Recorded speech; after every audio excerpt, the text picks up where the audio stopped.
South Central Bank, small enough to know you, big enough to help. South Warren's at Bowling Green for a district doubleheader. Also another district doubleheader over at Cumberland County, Clinton County, taking on Cumberland County tonight. Warren Central girls at Glasgow. Allen County Scottsville girls and boys are at Logan County. Adair County boys are at Greenwood tonight. And Adair last night scored 119 points against Caverna, and they scored 103. Read the paper and probably know about it already. 119-103 last night, and Harmon for Adair County scored 54, and Howard scored 65 for Caverna. I think they said that's the 9th most points that have ever been scored in a Kentucky high school athletic game, and the most that's been scored in this century. Campbellsville boys are at Hart County. McCreary Central boys at Russell County. Hopkinsville boys are at Warren Central.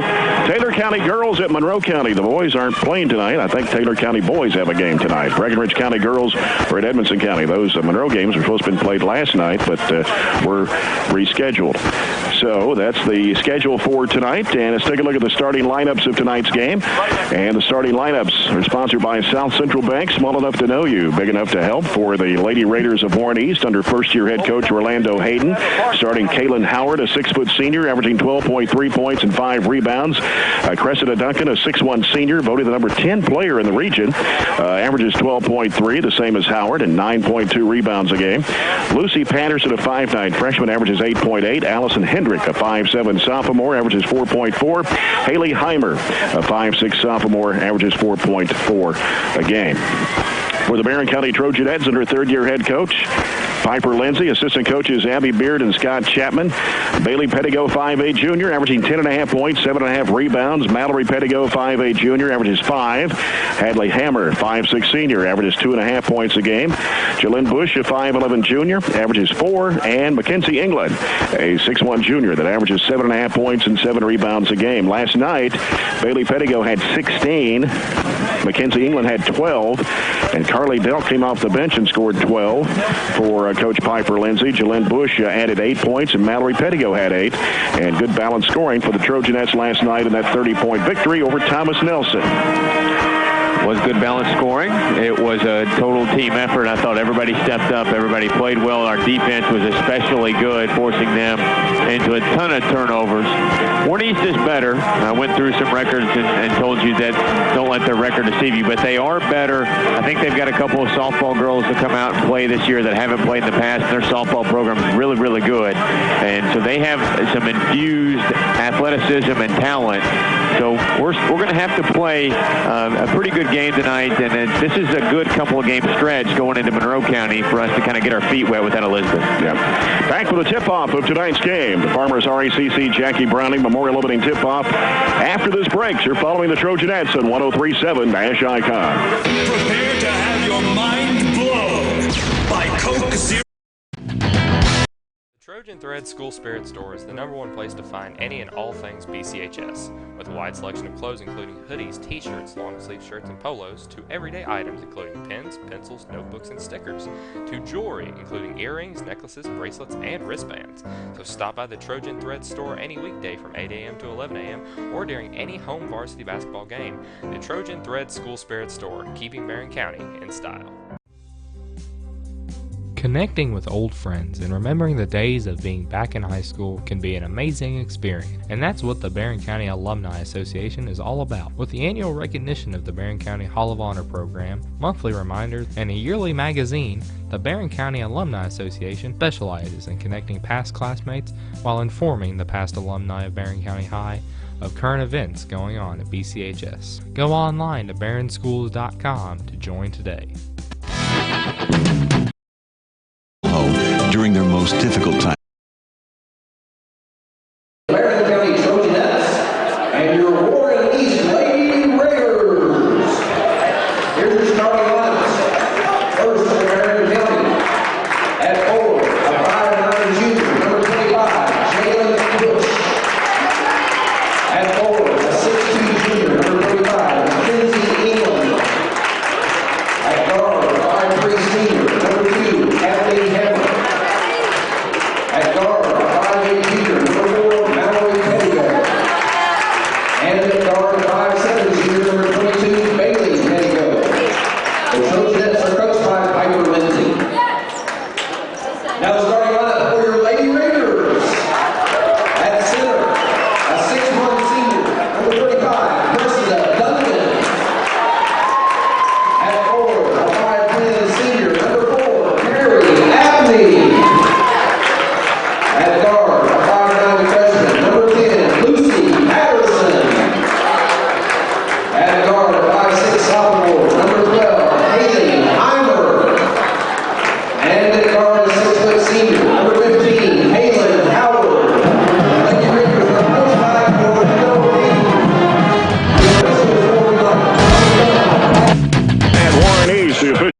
tonight's game.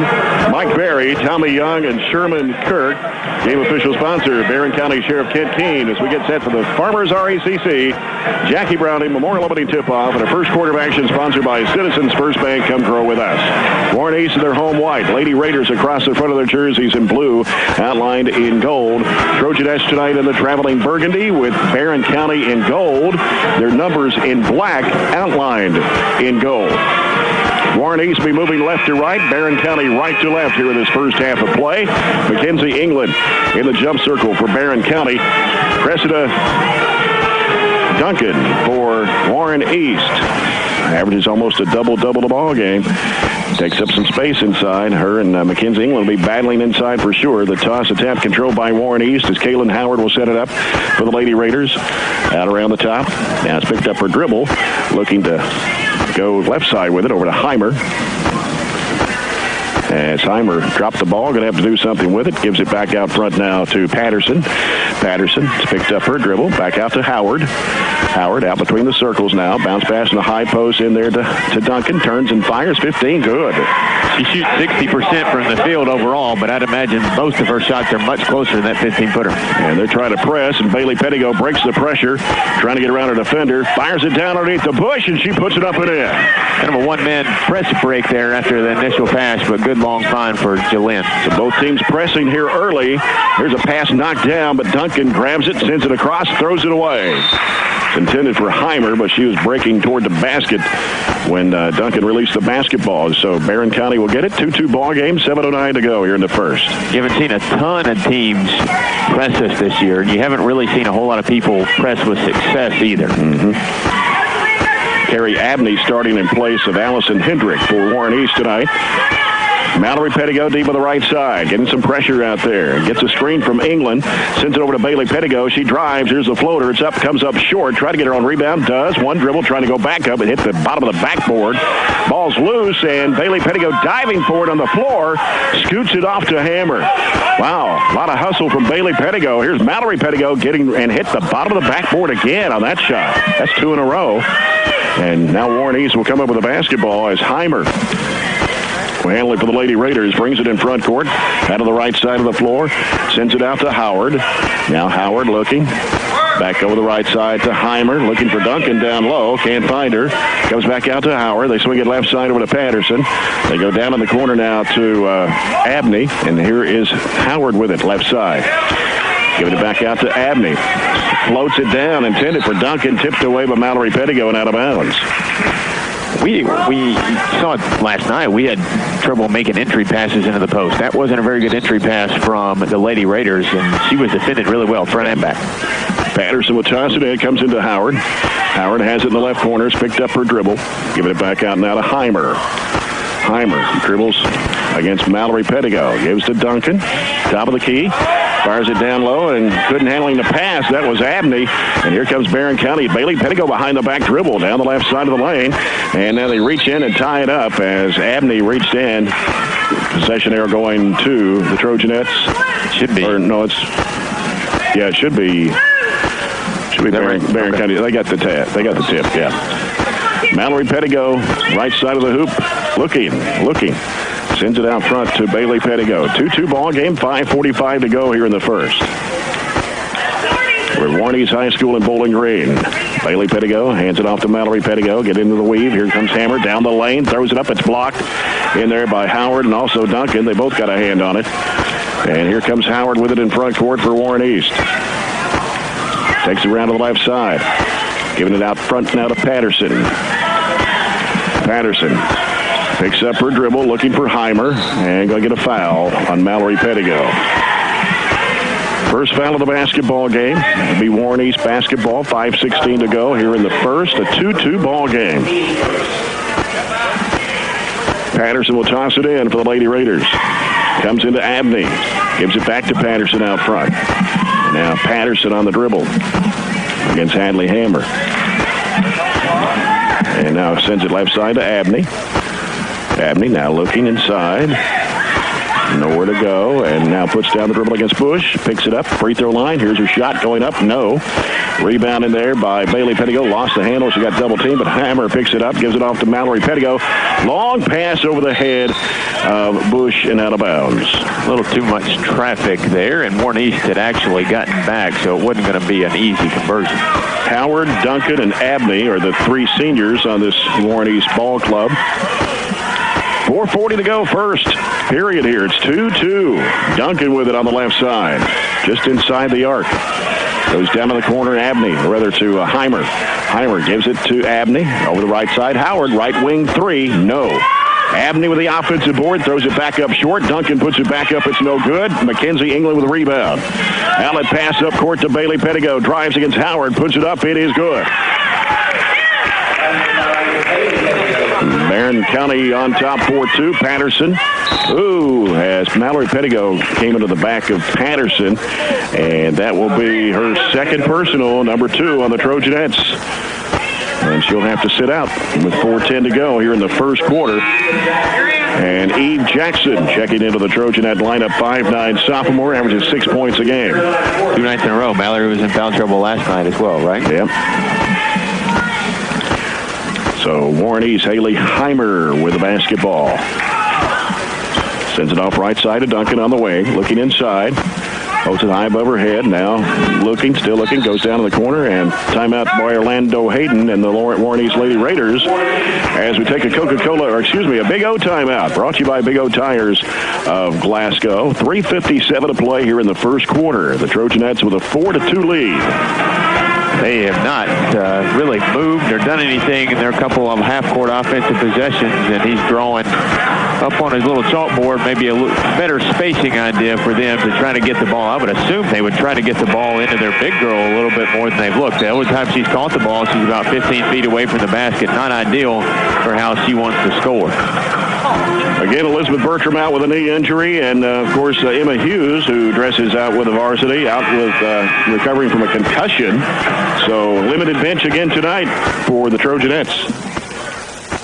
Only 8 dressed. We've got Carly Delk and Liberty Rice on the bench with Eve Jackson. And Eve Jackson's in the game now for Mallory Pettigo, who's on the bench with 2. They work it down low. Turnaround shot is off the mark. Duncan gets the offensive board for Warren East.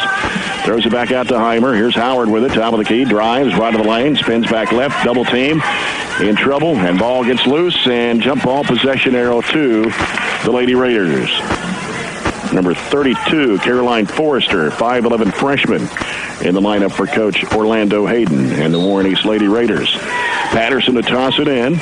Comes out of the corner to Heimer on the right-hand side. Heimer now dribbles to the wing, throws it off to Howard. Now Howard will set it up for the Lady Raiders. Gives to Patterson. Patterson comes over to balance the floor now with 3:23 to play in the first quarter. Duncan with it on the left side, trying to go down low. It's deflected, and Howard reaches in and tie up with Bailey Pettigo. Howard slowly getting up off the floor. Be Barren County's basketball with 3:18 to go here in the first quarter and a 4-2 Barren County lead. Pressure's on by Warren East. Diagonal pass up to Jackson. Jackson dribbles it down. Heads toward the basket. Bounce pass underneath Carly Delk. Bobbled it. Had to go chase it down. Back out to Bailey Pettigo. Reverses it back out front now with 3 minutes to play in the first and a 4-2 Barren County lead. Man-to-man defense by Warren East. They go left side over to Jackson. Jackson, and that ball was kicked off the foot. Bailey Pettigo down to the floor, bounces it off to Hammer. Tried to throw it over the top of Patterson. She knocks it down. Here comes Heimer with it for Warren East. Backtracks, and here's Howard for 3. It is off high, and the ball knocked down. Hammer's got it. Sends it up court. Here's Bailey Pettigo. Wide open layup. It's good. 6-2. Bailey Pettigo has 4. Barren County 6. 2:28 to play here in the first quarter. Howard with it for the Lady Raiders. On the near side is Heimer. Heimer heads toward the top of the key, gives it off to Patterson. Patterson now to Howard. Howard back over to Heimer. Heimer gives to Patterson once again. She brings it back out front to set it up. Goes in the middle to Duncan. Duncan turns, puts down the dribble, heads toward the basket, whistle, and going to get a foul on Eve Jackson. That'll be her first, team's third. Heimer heads toward the lane, bounces across over to Patterson, dumps it down in there to Duncan, and she puts it up and in. Didn't have any backside help. We're playing over top. All she had to do was catch and spin, lay it in. In the middle is England. Pass is deflected and taken by Jackson. Out of the right side. Back out front, Bailey Pettigo will set it up with 1:48 to play here in the first. Trojanettes with a 6-4 lead. Here's Jackson with it on the left side. Jackson looking. Back out front to Hammer. Right side it goes to Bailey Pettigo. Now Pettigo gives it back out to Jackson. Left side over to Hammer. Top of the keys, Bailey Pettigo drives, goes into a crowd, flips it up. It's no good. Going to get a whistle and a foul. And it's going to be on 35. That would be Duncan. Her first, Warren East first team foul.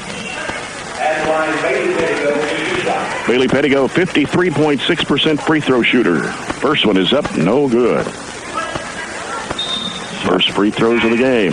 Shot really well last night, right? Mm-hmm. First half especially. Kind of missed a few towards the end, but the game was already well in hand. Allison Hendrick, a 5'7" sophomore, is checked into the Warren East lineup. Second shot's good for Bailey Pettigo, and she has 5. Barren County 7 points.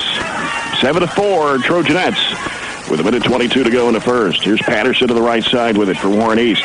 Now heads toward the top of the key, gives it over to Hendrick. Hendrick on the left side and bobbled it and has to do something with it. Throws it across. It's knocked. As picked off by Eve Jackson. Jackson takes it to the basket, puts it up, rolls it off the rim. Got a blocking foul on Patterson.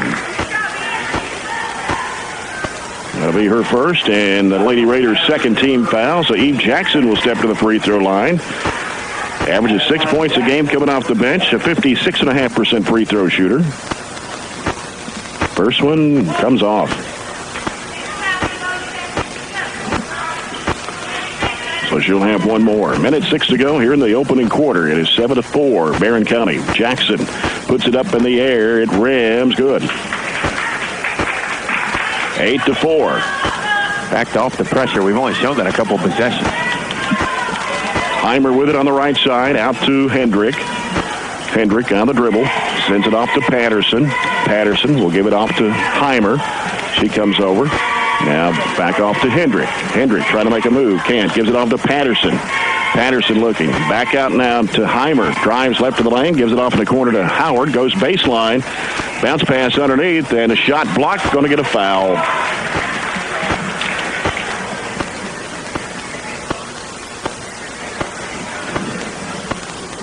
On Hadley.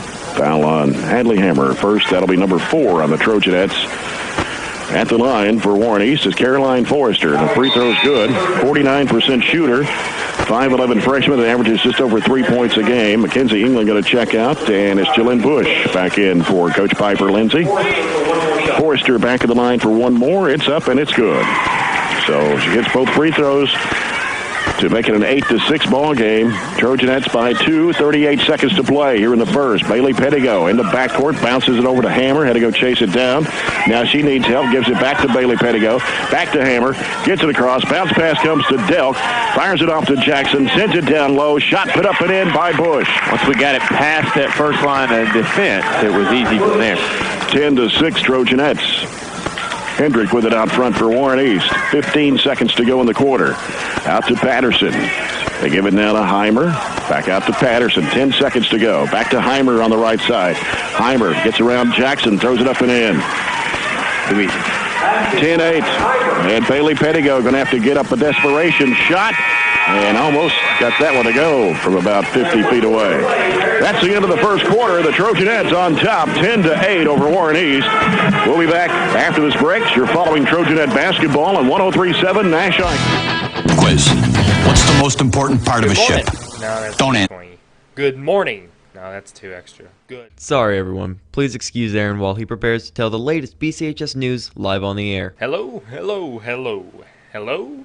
Hello, Barren. Yes, you heard right. You can hear the latest news and announcements and up-to-date music live on the air 24/7 on 88.7 FM Trojan Radio or online at barronschools.com. Hello, Barren County. You can hear the latest going on here at BCHS on 88.7 FM every morning at 7:15 and every afternoon at 3 p.m. Thanks, Aaron, but I think I had that one covered. Good morning. No, that's 220. Good morning. No, that's 2 extra. Good. Sorry, everyone. Please excuse Aaron while he prepares to tell the latest BCHS news live on the air. Hello. Surprising. What's not surprising? How much you could save by switching to Geico. I see a yellow-eyed serpent and a low APR. Geico. 15 minutes could save you 15% or more. Back at Warren East High School here in Bowling Green for the second quarter. Jay Turner with Robert Bauer. Trojanettes with a 10-8 lead over the Lady Raiders. And it'll be Warren East basketball as we start this second quarter. Sponsored by A.F. Crow and Son Funeral Hall. There's Hendrick working around to the left side. Gets it out to Howard. Now Howard throws it down inside. There's a shot blocked by England, taken by Jackson off Forrester's shot. And here comes Bailey Pettigo with it up court for the Trojanettes. Bailey Pettigo gives it to England, left of the lane. Trying to get around her defender, can't. Gives it off to Bailey Pettigo. Now Bailey Pettigo bringing it back out front. Mallory Pettigo on the bench with 2 fouls. Bailey Pettigo trying to direct traffic, still on the dribble, gives it off left side to Hammer, feeds it down into England, turnaround shot of the lane, banks in. Yeah, they got their big girl Duncan out right now, and they've got a listed 5'10" kid on her, but I don't think that's accurate. I don't think it is either. 12-8. That's Mackenzie England's first 2 points of the ball game. The People's bank shot. Howard forces up the shot too hard against the glass. England with the rebound, gives it off to Bailey Pettigo.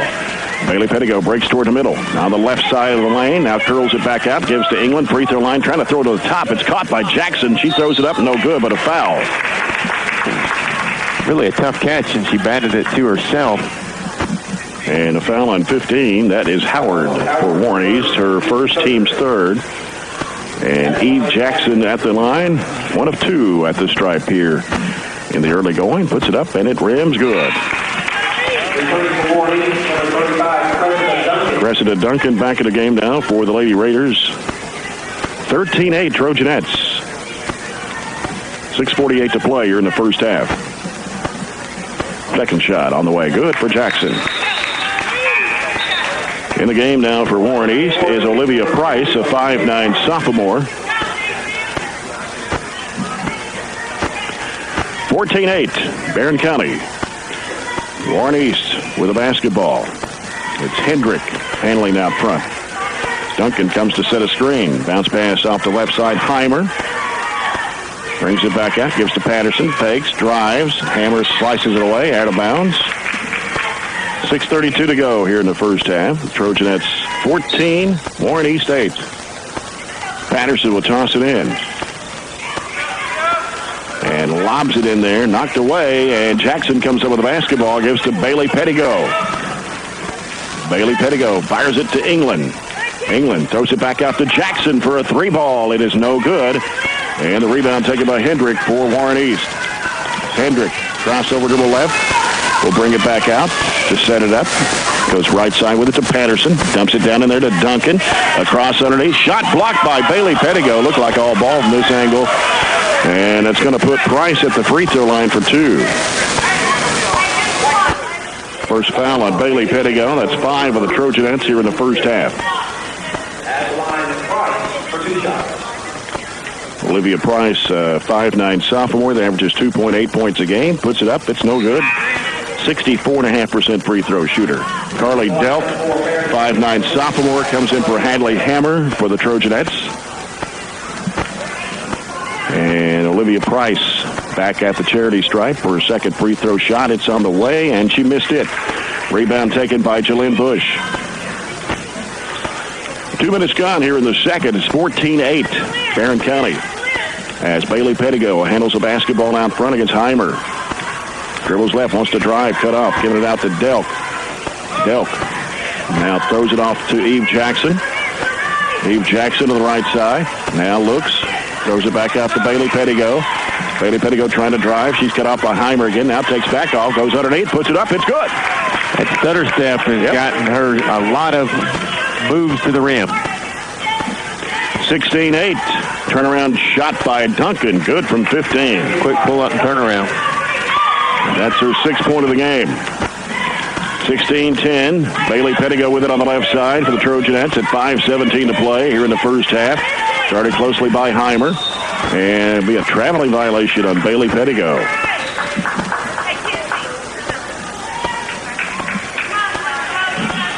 So Warren East will have it at midcourt across the way as Price will toss it in. Patterson handles it, gives it back off to Price. Long range left. Here's Hendrick with it. Now back off to Heimer. Well, Mackenzie England and Duncan are battling in there. Comes back out to Heimer. She's going to launch it up for three. It's no good off the front of the rim. Bailey Pettigo with a rebound. Had it smacked out of her hands, and they're going to say she lost it out of bounds. No way. No way.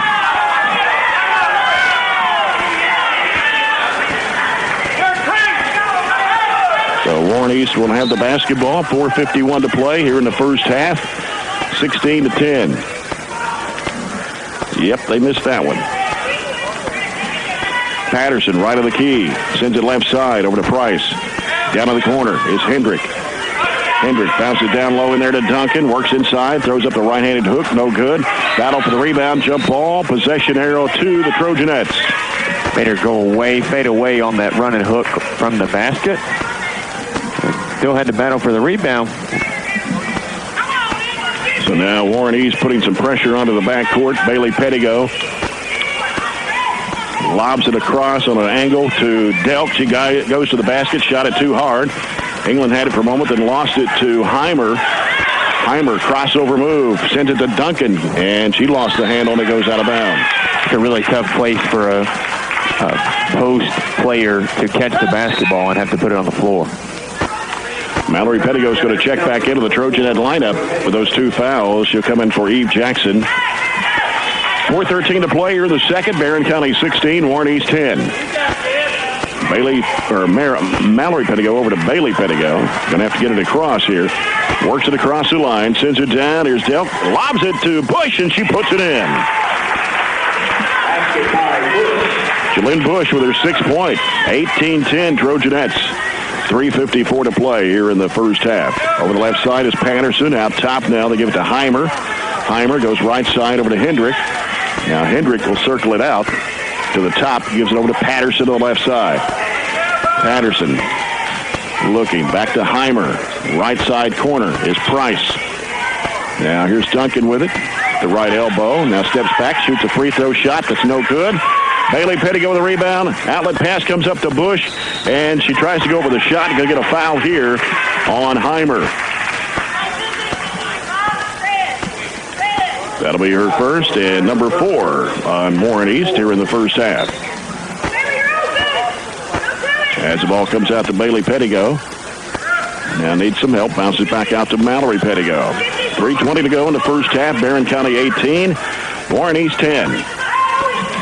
Mallory Pettigo picks up her dribble, goes to Bailey Pettigo out of the right side against Heimer.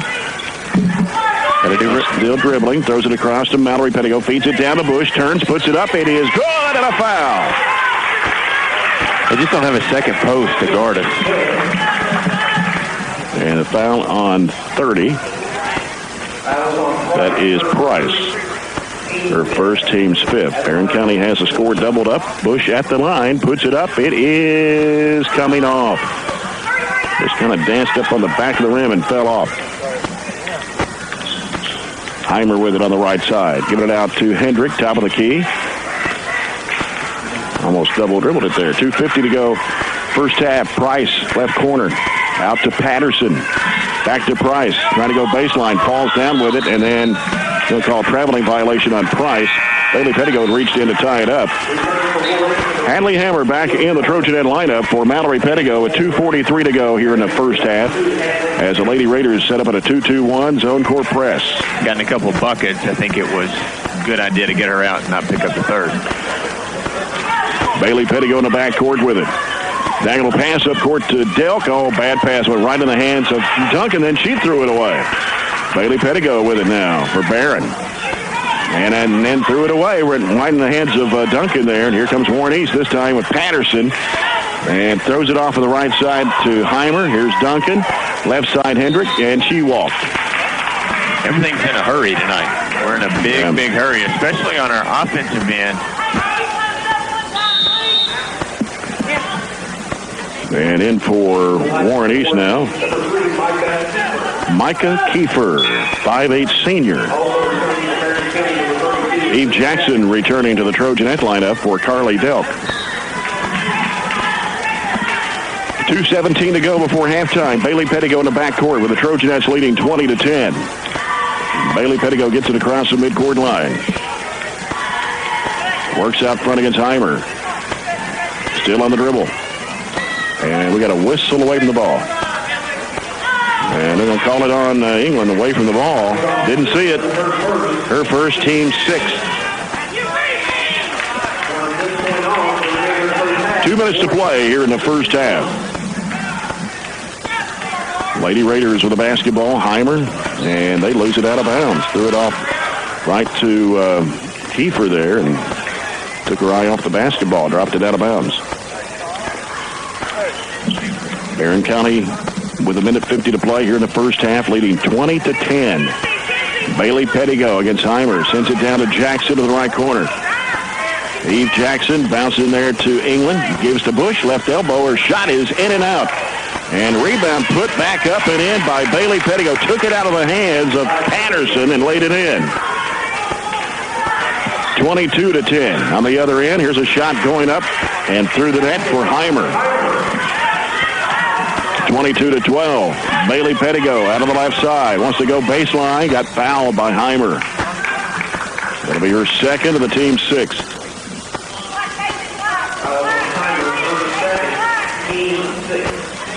And so Barren County will take it out as Bailey Pettigo will toss it in. And Coach Orlando Hayden now going to bring back in Carrie Abney to the lineup replacing Heimer. Ball comes down the corner to England, left-hand side, out to Hammer. Straight away over to Jackson. Right side, Bailey Pettigo. Back to Jackson. Back to Bailey Pettigo. Three is going to be blocked by Patterson. Loose ball on the floor, picked up by Jackson. Giving it back to England. Trying to go up with a shot. Trying to draw the foul. No. Bailey Pettigo out to Jackson for three. It's off to the front of the iron. Bailey Pettigo goes back up with it and puts it in. Bailey working hard on the offensive glass. She's got 11 points. 6 in this quarter.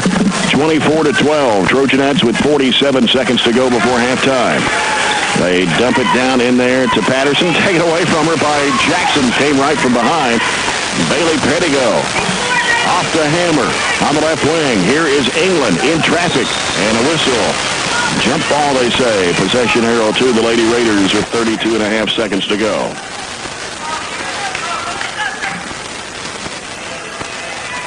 Patterson will bring it up. Patterson working around the top of the key. Diagonal pass, left corner. Here's a shot up, and it is good for three by Abney. 24-15 with 15 seconds to go here in the first half. Bailey Pettigo out front. Wants to drive with it. Goes to the bucket. Up with the left hand. It won't go. Duncan with a rebound. Smacked loose by Pettigo. Trying to go back up with it. Puts it in off the window as time expires. Trojanettes on top here at halftime. 26-15 over Warren East. We'll come back with the Zaxby's halftime report in a moment as you're following the Trojanettes on 103.7 Nash Icon. Oh, hello. Hello? Hello, Barren. Yes, you heard right. You can hear the latest news and announcements and up-to-date music live on the air 24/7 on 88.7 FM Trojan Radio or online at barrenschools.com. Hello, Barren County. You can hear the latest going on here at BCHS on 88.7 FM every morning at 7:15 and every afternoon at 3 p.m. Thanks, Aaron, but I think I had that one covered.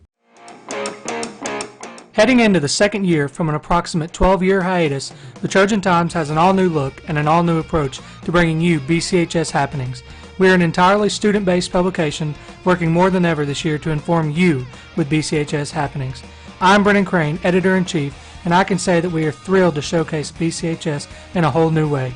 You can find us on Facebook, Twitter, Instagram, and Snapchat at BC Trojan Times. You won't want to miss this. Go BC! Good morning. No, that's 220. Good morning. No, that's 2 extra. Good. Sorry, everyone. Please excuse Aaron while he prepares to tell the latest BCHS news live on the air. Hello, hello, hello. Hello? Hello, Barren. Yes, you heard right. You can hear the latest news and announcements and up-to-date music live on the air 24/7 on 88.7 FM Trojan Radio or online at barrenschools.com. Hello, Barren County. You can hear the latest going on here at BCHS on 88.7 FM every morning at 7:15 and every afternoon at 3 p.m. Thanks, Aaron, but I think I had that one covered. Did you know that Barren County sports teams only receive $250 in yearly funding? So how is each team able to function and stay updated with modern equipment and uniforms? Through the help of the Barren County Athletic Booster Club. The BCHS Athletic Booster Club is the #1 way to help contribute to the student athletes that give Barren County athletics the upbeat reputation it holds. You can help contribute to the student athletes of BCHS today by contacting the boosters on Facebook at facebook.com/BCHS Booster. Let the student athletes of tomorrow shine by donating to the BCHS Athletic Booster Club today. Did you know that Barren County sports teams only receive $250 in yearly funding?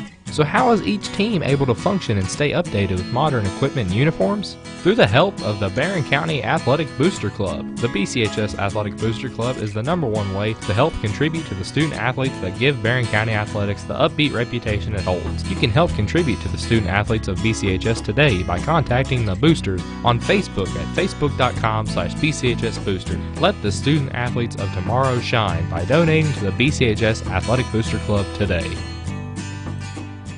You're watching BCHS Live on YouTube, Facebook, or Twitter. BCHS Live is a student-led live online video production program started in 2015 by 4 BCHS freshmen. The BCHS Live program is here to showcase everything going on at BCHS, from athletics to special events and opportunities to ceremonies and celebrations. The BCHS Live program is here to show everyone in our community what BCHS is all about, and with 3 major online outputs of our broadcasts, we truly live up to our motto: everything BCHS, anywhere you want it. You're watching BCHS Live on YouTube, Facebook, or Twitter. BCHS Live is a student-led live online video production program started in 2015 by 4 BCHS freshmen. The BCHS Live program is here to showcase everything going on at BCHS, from athletics to special events and opportunities to ceremonies and celebrations. The BCHS Live program is here to show everyone in our community what BCHS is all about, and with 3 major online outputs of our broadcasts, we truly live up to our motto: everything BCHS, anywhere you want it. The Trojan Thread School Spirit Store is the #1 place to find any and all things BCHS, with a wide selection of clothes including hoodies, t-shirts, long-sleeve shirts, and polos, to everyday items including pens, pencils, notebooks, and stickers, to jewelry including earrings, necklaces, bracelets, and wristbands. So stop by the Trojan Thread Store any weekday from 8 a.m. to 11 a.m. or during any home varsity basketball game. The Trojan Thread School Spirit Store, keeping Barren County in style. Connecting with old friends and remembering the days of being back in high school can be an amazing experience, and that's what the Barren County Alumni Association is all about. With the annual recognition of the Barren County Hall of Honor program, monthly reminders, and a yearly magazine, the Barren County Alumni Association specializes in connecting past classmates while informing the past alumni of Barren County High of current events going on at BCHS. Go online to barrenschools.com to join today. England and Eve Jackson.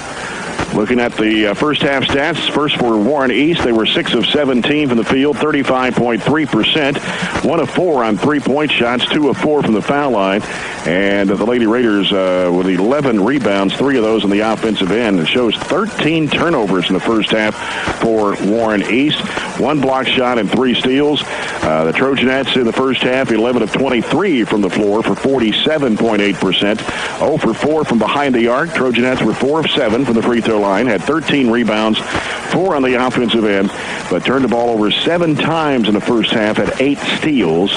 And looking at individual stats here, we mentioned Bailey Pettigo with 13 points in the first half, 6 of 12 from the field, 0 for 2 from behind the arc, 1 of 2 from the foul line, had 7 rebounds in the first half and 2 assists. And Jalynn Bush, 4 of 5 from the field in the first half for her 8 points.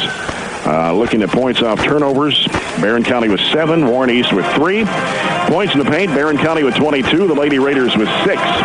Trojanettes led 10-8 at the end of the first quarter. They outscore the Lady Raiders 16-7 in that second period of play to take a 26-15 lead here at the break. Of course, the Trojans and the Raiders in Game 2 of our doubleheader coming up later tonight.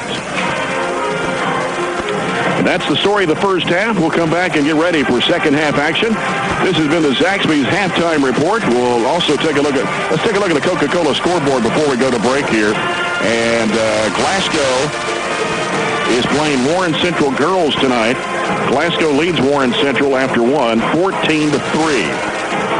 in that game.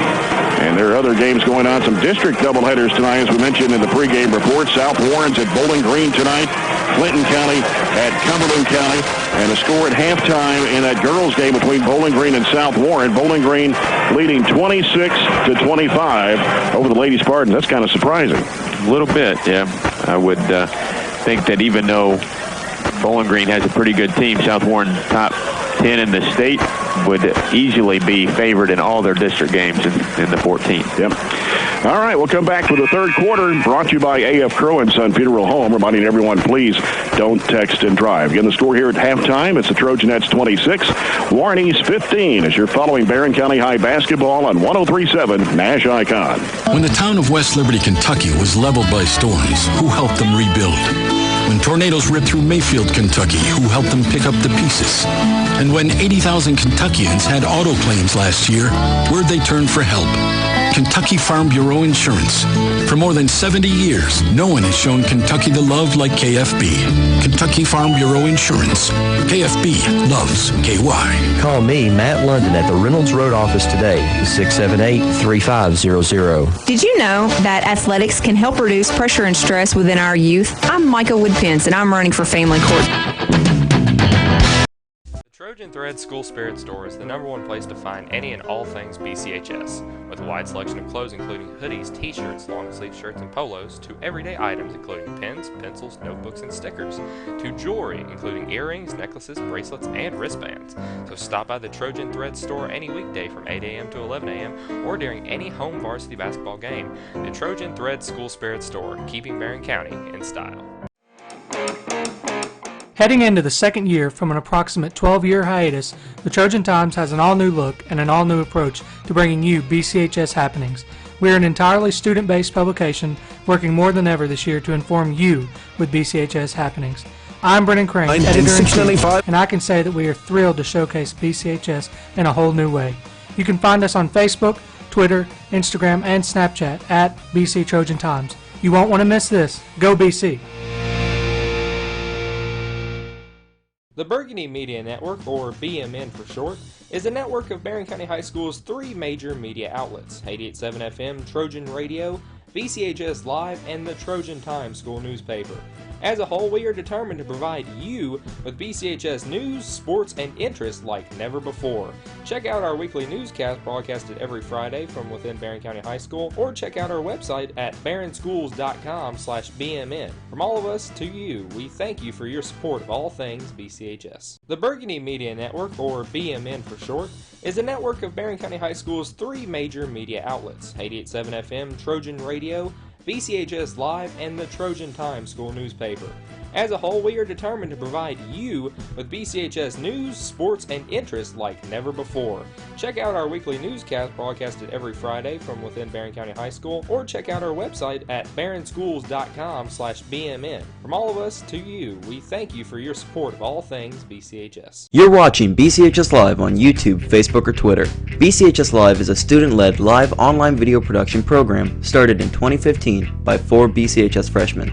The BCHS Live program is here to showcase everything going on at BCHS, from athletics to special events and opportunities to ceremonies and celebrations.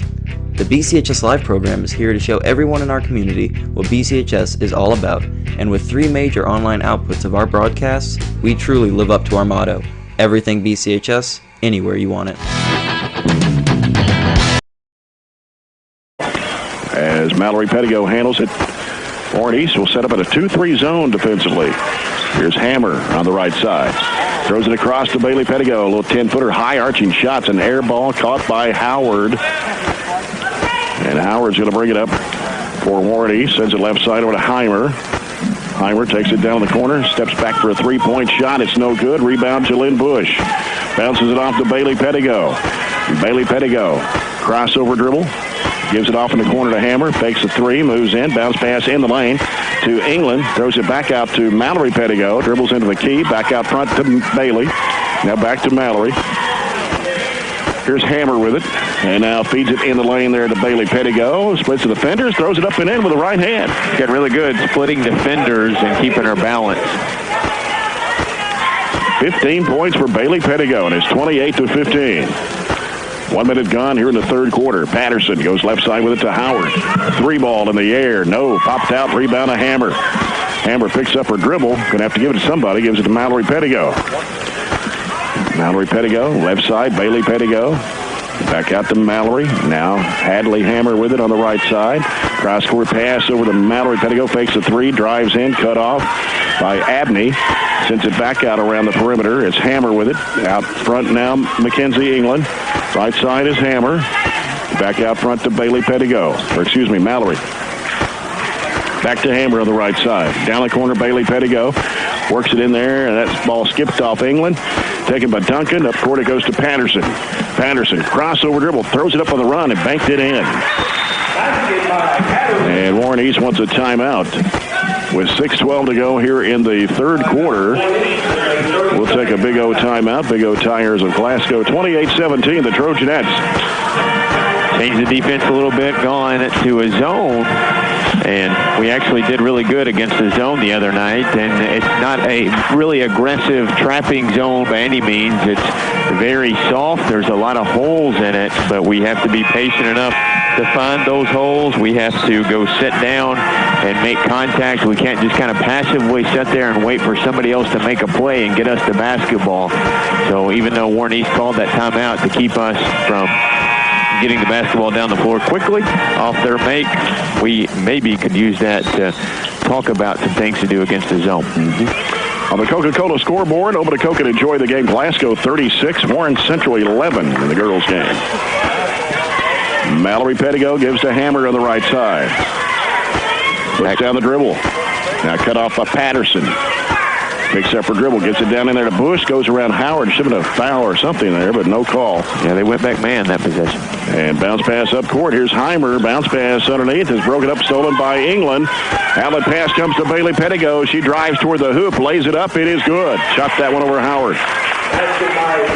17 for Bailey Pettigo. Got as many points as Warren East has as a team. It's 30-17. 5.5 to go, third quarter. Cross-court pass comes over to Howard. Launches it up for three. Way short, misses everything, and goes out of bounds. She's not had a good night. Averages 12.5 a game. Has 0 so far.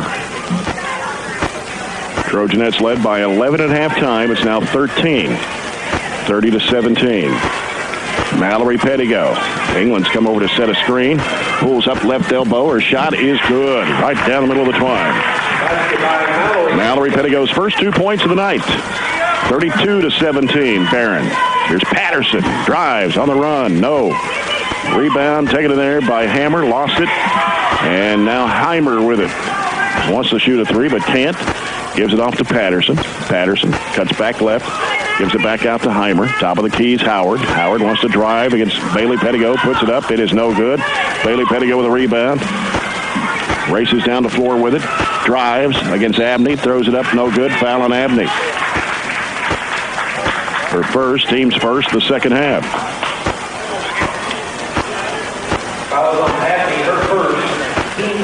So Bailey Pettigo, 1 for 2 at the stripe. Gets a couple here. First one is good. 18 for Bailey Pettigo. 33-17. And that one's going to come up short. Rebound to Heimer. Lady Raiders. Patterson on the left side. Going to launch it up for three. It's no good. Rebound grabbed by Duncan. Dumps it off underneath to Howard. She puts it up. Got a foul.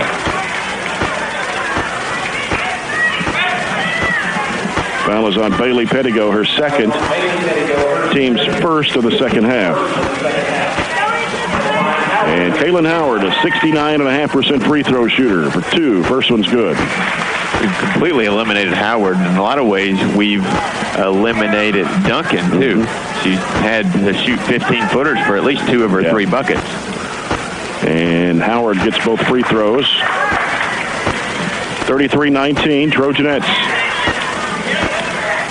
Mallory Pettigo with the basketball. Out front with it for the Trojanettes. Works around left side, wants to drive, cut off. Now needs help, throws it out to Hammer. Hammer's going to drive, and then got it back out to Bailey Pettigo. Whistle, illegal screen. Tough call, but maybe moving slightly. Jalynn Bush, her first, team second.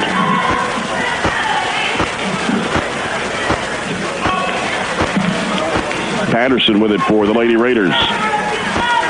Left side, Howard dumps it down into Duncan. She puts it up. It's no good. Gets her own rebound. Back up, no.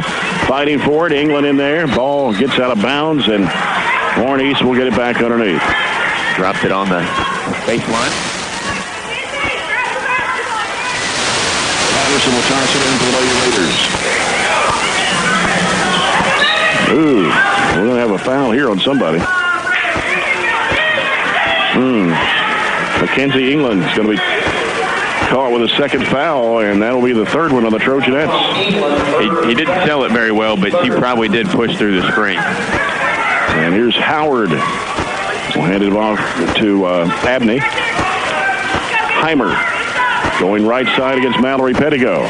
And the ball went off the foot and out of bounds. Carly Delk comes in for Mackenzie England. 3:43 to go here in the third. Barren County with a 14-point lead, 33-19. Patterson will toss it in right side of the bucket. She's looking, lobs it into Duncan. Duncan throws it up off balance. It's no good. Bailey Pettigo with another rebound. Long diagonal pass down to Mallory Pettigo. Goes under, shot it over the rim. Rebound, Delk back up, blocked. Trying to get it back. She's got it. Carly Delk slings it back out to Hammer. And now to Bailey Pettigo to set it up once again. Crossover dribble left against Heimer. Left side it goes to Hammer. They go into Mallory Pettigo. Now gives to Delk. Can't shoot. Lost the handle. Had to go chase it down. Whistle, timeout by Coach Piper Lindsay. With 3:12 to go here in the third. Barren County 33. Warren East 19.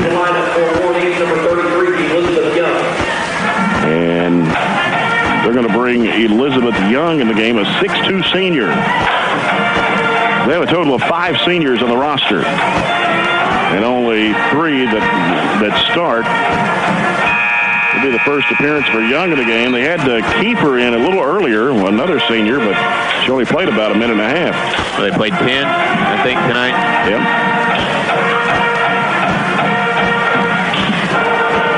Trojanettes with Hadley Hammer, Mallory Pettigo, Bailey Pettigo, Jalynn Bush, and Carly Delk. They have a ton of kids on the roster, a ton of kids dressed out. About, what, 15, 16? Yeah. Bailey Pettigo will toss it in left corner, comes out to Mallory Pettigo. She's guarded by Howard.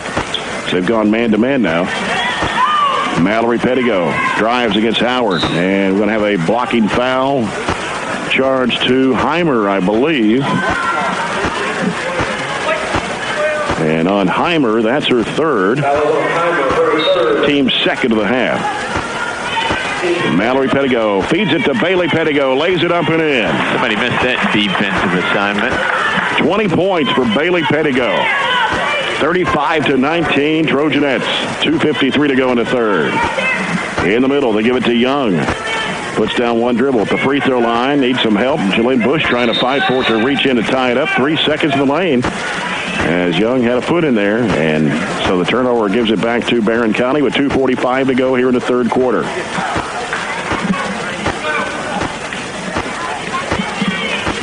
$16-point lead for the Trojanettes, 35-19. Right side, Carly Delk. Delk sends it out to Bailey Pettigo. Left side, Mallory Pettigo.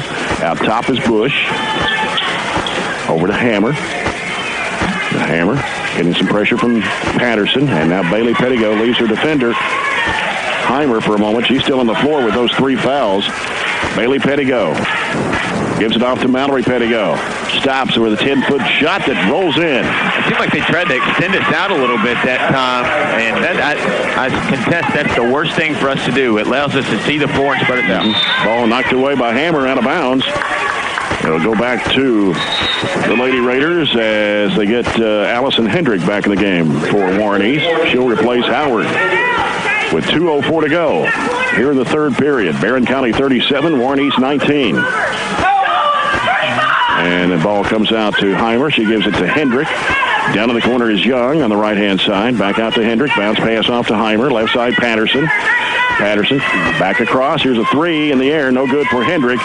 Duncan with the offensive rebound. Going to get a foul. I think we went 2-3 that time, and she just had a backside rebound that we couldn't get position to block out. Sometimes in zone, it's really hard to find the matchup to block somebody out. That was on Carly Duff, her first team's fourth of the second half. Hendrick has it out front for Warren East. Wheels around to the left side corner. Out it comes to Heimer. Now Heimer back over to Hendrick as they look for Young down low. And now Hendrick, that should be an offensive foul. She threw the arm into Bailey Pettigo. Hendrick, her first and the team's third of the second half. Minute and a half to go here in the third as Mallory Pettigo handles the basketball for Barren. Hands it off to Hammer. Hands it off to Bailey Pettigo. Now to Delk. Back to Hammer. Bounce pass down in there to Bush. She fell down but got rid of the basketball. Bailey Pettigo goes up the baseline. Bounce pass to Delk. Shot off the glass. Good. About 8 feet away for a Peoples Bank bank shot. Peoples Bank of Glasgow working for you. 20-point lead for the Trojanettes at 39-19. Now it comes to Hendrick. Hendrick now will leave it with Heimer. Heimer wants to drive. And now here's a shot going up by Young. It's no good. Duncan tried to go for the rebound. Pushed off Delk, and we're going to get a whistle and a foul on Duncan. Delk held her own there against the big girl. It'll be 2 on Duncan. 51.4 seconds to play here in the third. As Mallory Pettigo handles the basketball. Leaves it off with Bailey Pettigo. Drives into the lane. Shot blocked in there by Young, and going to get a foul. Her first, team's fifth. And Bailey Pettigo at the line, where she's 2 for 4. Has 20 points in the basketball game. Free throw is good. Still ahead of Warren East. Yep, 21 for Bailey Pettigo. Warren East only has 19. Second shot good.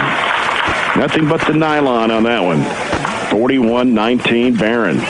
38 seconds to play here in the third quarter. And it is Heimer losing the handle. Had to go in the corner and chase it down. And pass is deflected up in the air. Caught by Hammer. Taken by Mallory Pettigo. 25 seconds to play here in the third. And Bailey Pettigo out front with it on the near side. Leaves it off with Hammer. Hands it off to Mallory Pettigo. Now stops and gives it back to Delk, top of the key. Back to Bailey Pettigo. 10 seconds to go in the quarter. Hammer lost the handle. Loose ball on the floor. Still loose. They scooted out from Mallory Pettigo. Here's Bailey Pettigo. Whistle. 3 seconds in the lane. With 1.8 to play. The ball comes in, and that will do it for the third quarter. Trojanettes 41 and Warren East 19. They hold the Lady Raiders to just 4 points, only 1 field goal in that third quarter. And Barren County scored 15. 41-19 Trojanettes. Back after this on 103.7 Nash Icon. Pop quiz. What's the most important? Burgundy Media Network, or BMN for short, is a network of Barren County High School's 3 major media outlets: 88.7 FM, Trojan Radio, BCHS Live, and the Trojan Times school newspaper. As a whole, we are determined to provide you with BCHS news, sports, and interest like never before. Check out our weekly newscast broadcasted every Friday from within Barren County High School, or check out our website at barrenschools.com/BMN. From all of us to you, we thank you for your support of all things BCHS. Did you know that Barren County sports teams only receive $250 in yearly funding?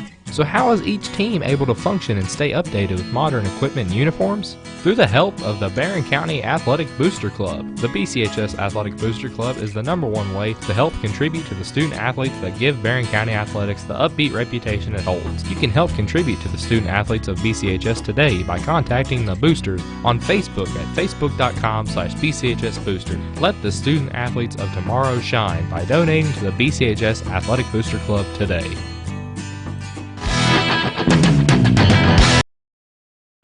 Mallory Pettigo made a dive for it. Goes to Duncan to the left corner. Duncan, long floater over to the cross court, taken by Bailey Pettigo. Wheels it off to Mallory Pettigo. Had it knocked loose. It goes out of bounds. Trojanettes will keep it. Couldn't get enough on it to throw it in front of her and lead her to the layup. Trojanettes outscored Warren East 15-4 in the third quarter.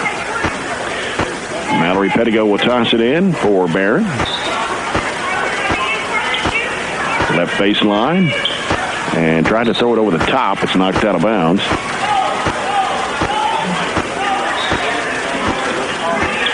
Mallory Pettigo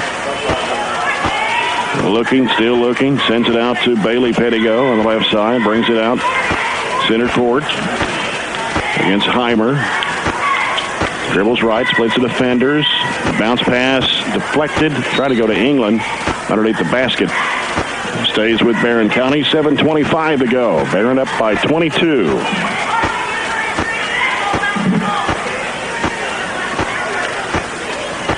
Bailey Pettigo will toss it in. And sends it down low in there to England. Out to Eve Jackson, who's back in the court now. Out to Mallory Pettigo. She drives, got around her defender, shot it up in the lane. Good. Mallory Pettigo with her 6 points, and it's 43-19.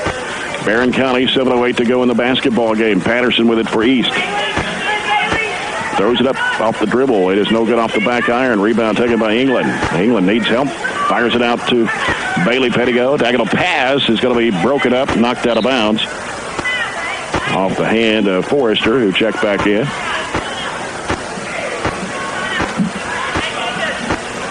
And Mallory Pettigo, or Bailey Pettigo will toss it in. Comes in there to England. Trying to muscle it up and can't get it against Duncan. Rebound taken in there by Forrester. Heimer down the left side for East. She walked. Took it and then walked twice. And then they lose it out of bounds. So Barren County will get it with 6:38 to play. And Jalen Bush will come in for Mackenzie England at 6:38 to go in the ball game. Trojanettes leading 43-19.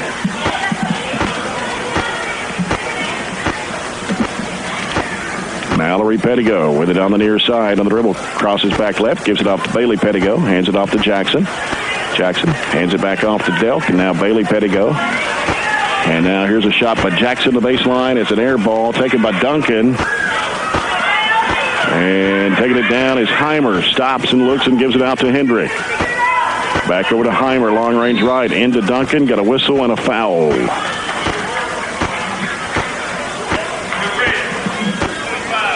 And it's on Jalen Bush, her second, team's fifth of the second half.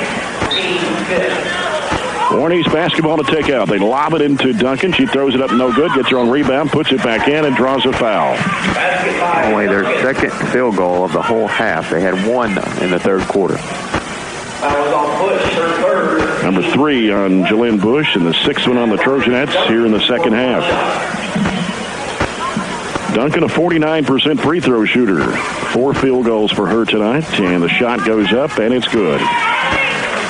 Warren East is now tied with Bailey, so she's going to have to. And we got a foul. Delay of game against Patterson. Just a warning, I think that was from stepping over the line. Delk gets the ball in play to Bailey Pettigo. 6 minutes to go, and this one is 43-22, Trojanettes. And Bailey Pettigo works against Heimer. Now reverses, takes it down the middle of the lane, throws it up. It is good, off the window. There we go, broke the top. 24 for Bailey Pettigo. 45-22. Ball comes out to Heimer. They give it to Hendrick. That's pass off to Patterson. Back over to Heimer on the right wing. Patterson's got it. Back to Heimer. They go down to Duncan, and the pass too wide, out of bounds. This fourth quarter brought to you by Citizens First Bank. Come grow with us. I think if I had a post player, the stature that they do, I'd work all time on post entries. Yeah. Bailey Pettigo behind the back dribble against Heimer. Gets it in front court. Over it goes to Jackson. Back out to Bailey Pettigo. Hands it off to Mallory Pettigo. Leaves it with Eve Jackson. Stops, and it'll be an extra step there for Eve Jackson. Saw the defense coming and just tried to walk around her instead of jump stopping.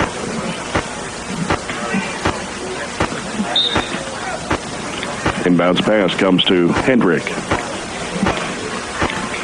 Warren East has scored 7 points here in the second half. Patterson dumps it down in there to Duncan. Double team. Going to have a foul. She forced up the shot. We'll head to the free throw line for two. It's on 45, Carly Delk. Her second, team 7.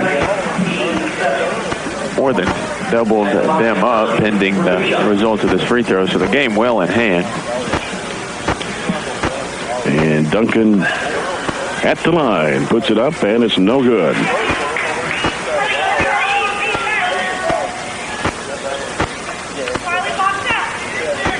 Duncan was actually voted with the coaches as the number 10 player in the 4th region. I think she has the ability, but they just have a hard time getting her the ball. Yeah. Second shot good for Duncan, 45-23, Barren County, 4:54 to go. Bailey Pettigo getting a lot of pressure from Heimer out there. Dribbles left, hands it off to Jackson. Jackson now stops, top of the key, turns, looks, hands it back off to Delk. Patterson reaching in on her there. Now throws it back across over to Bailey Pettigo. She wants to drive, but cut off. Now trying to force it in there to Mallory Pettigo, stolen away by Hendrick. And then stolen back by Bailey Pettigo as it was tapped by Mallory Pettigo. Ball's loose, tied up on the floor. And possession arrow to the Trojanettes.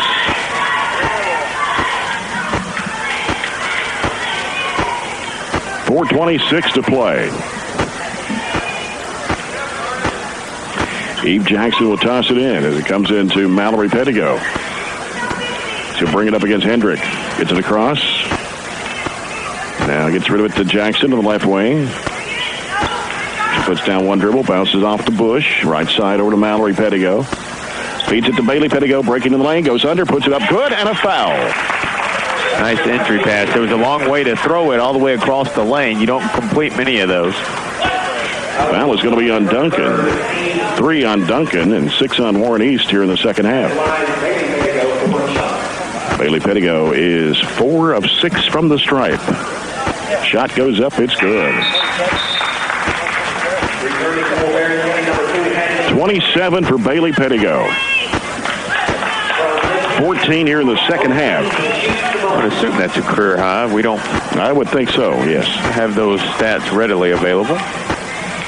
48-23, 4 minutes to play here in the game. Bailey Pettigo getting a break now.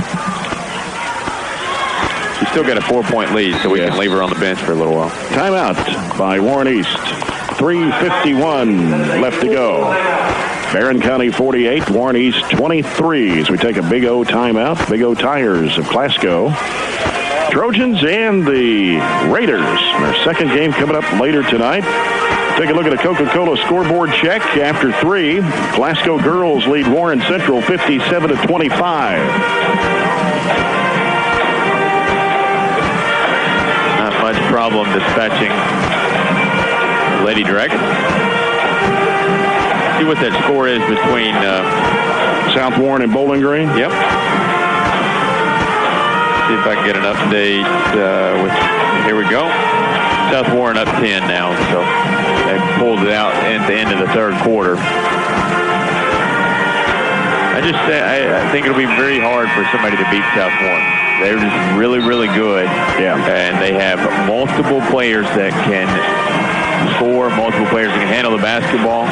You know, you see a lot of good players like this. Duncan girl's a good player, but Warren East just doesn't have the guards to handle it and get the ball to her. And you can have great post players, but if you have no guards, it really limits their ability to showcase themselves. Warren East basketball. Hendricks got it, gives it off to Heimer. Heimer dribbles across and gives to Patterson. Patterson with it out front. Back left side, it goes to Hendrick. Back out to Patterson. Patterson dribbles, goes into the corner to Heimer. Sends it back out to Hendrick. Now Patterson will set it up once again. We're zone again. And that pass sailing through the hand of Heimer, saved it in bounds. Bush grabs it, gives it off to Hammer, floats it up court to Jackson. Jackson drives to the basket, lays it up too strong, and the ball knocked out of bounds by Duncan. It'll stay with the Trojanettes underneath. I think she put a little extra on the shot, anticipating contact, and there wasn't any. Bailey Pettigo tonight, 27 points. As Mallory Pettigo will toss it in, going to have to hurry. Sends it out front to Hammer. Gives it back to Mallory Pettigo out front. Right side, Delk. Back out to Hammer. Bounce pass off to Bush. On the right side. Feeds it. Trying to go into Jackson with it, breaking the lane. It's taken away. It's Patterson. Bounce pass underneath to Duncan. She puts it up. No. And the ball knocked out of bounds. We got a foul.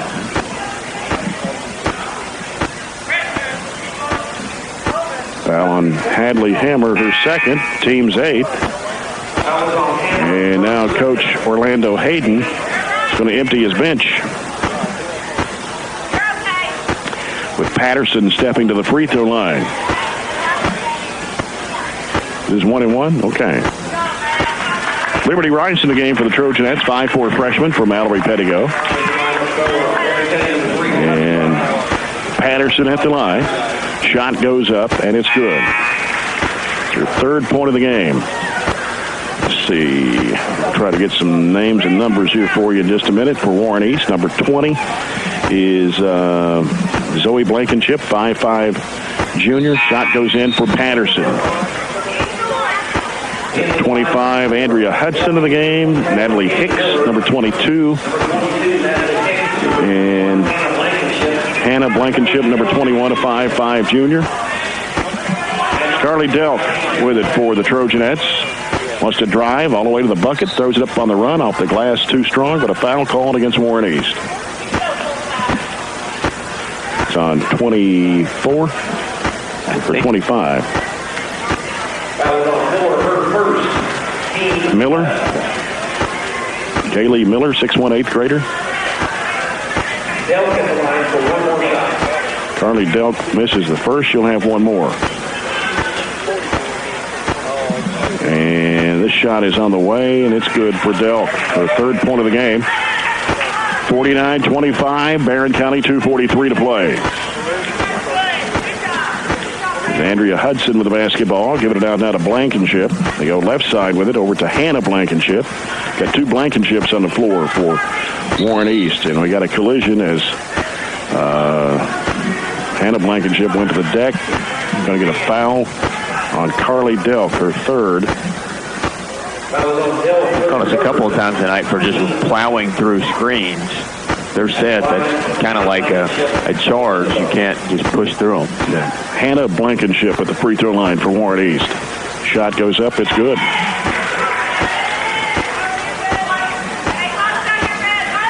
They're 7 of 8 at the line here in the second half. Only 2 field goals. You say that's about all they've scored is free throw. And this shot goes up short off the right side of the rim.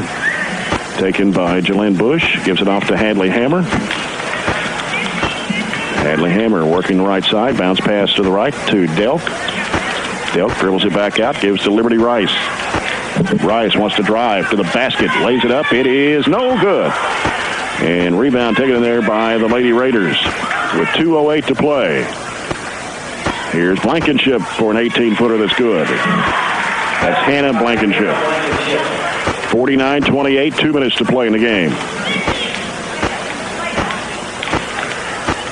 Hadley Hammer, long bounce pass right to Bush. Now picks up her dribble, throws it off to Rice. Rice sends it out to Hammer. Right side to Jillian Bush, out to Eve Jackson. Left side, Carly Delk. That gives to Hadley Hammer out front. Going to have to do something with it. Puts down the dribble. Leaves it out there with Carly Delk. Drives, throws it up. It is no good. Rebound taken there by Zoe Blankenship. Up court to Hannah Blankenship. She walked, but no whistle. They're trying to wants to finish the game here with 1:20 to play. Blankenship. Out to Zoe Blankenship from Hannah Blankenship. She drives toward the basket, lost it out of bounds. 1:11 to go.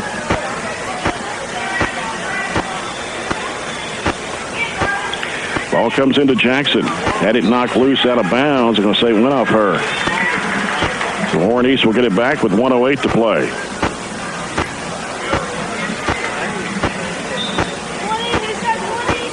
And here's a shot going up, 15-footer, good. That is Zoe Blankenship. This group scored more than their starter. Yeah, 49-30 with 58 seconds to play. Liberty Rice driving it down in the corner, gives to Delk. Delk will bring it back out. She'll leave it out there with Hammer. Hammer wants to drive to the basket, scoops it up, it's good, and a foul. Hadley getting her first 2 points of the ball game. Has a chance to make an old-fashioned three-point play. Foul on Zoe Blankenship, her first, and it'll be number 8 on Warren East in the second half. 51-30, Barren County. Shot goes up for Hammer, good. 52-30, Barren with 44.4 to play.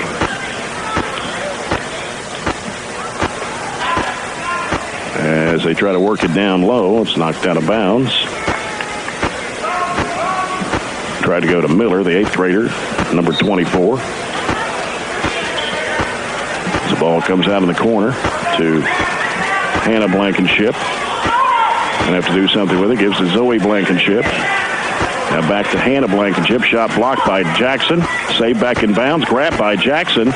23 seconds to play. Sends it down to Delk. She can't handle the pass. It goes out of bounds. She went to the deck. And I believe she's okay. Limping a little bit going back down the floor. I'm not sure if she turned an ankle or what. 15 seconds left in the game. Out front with it, Andrea Hudson. They go to Zoe Blankenship. Bounces back out to Hicks. Around to the right side. A shot blocked and out of bounds with 2 seconds to play.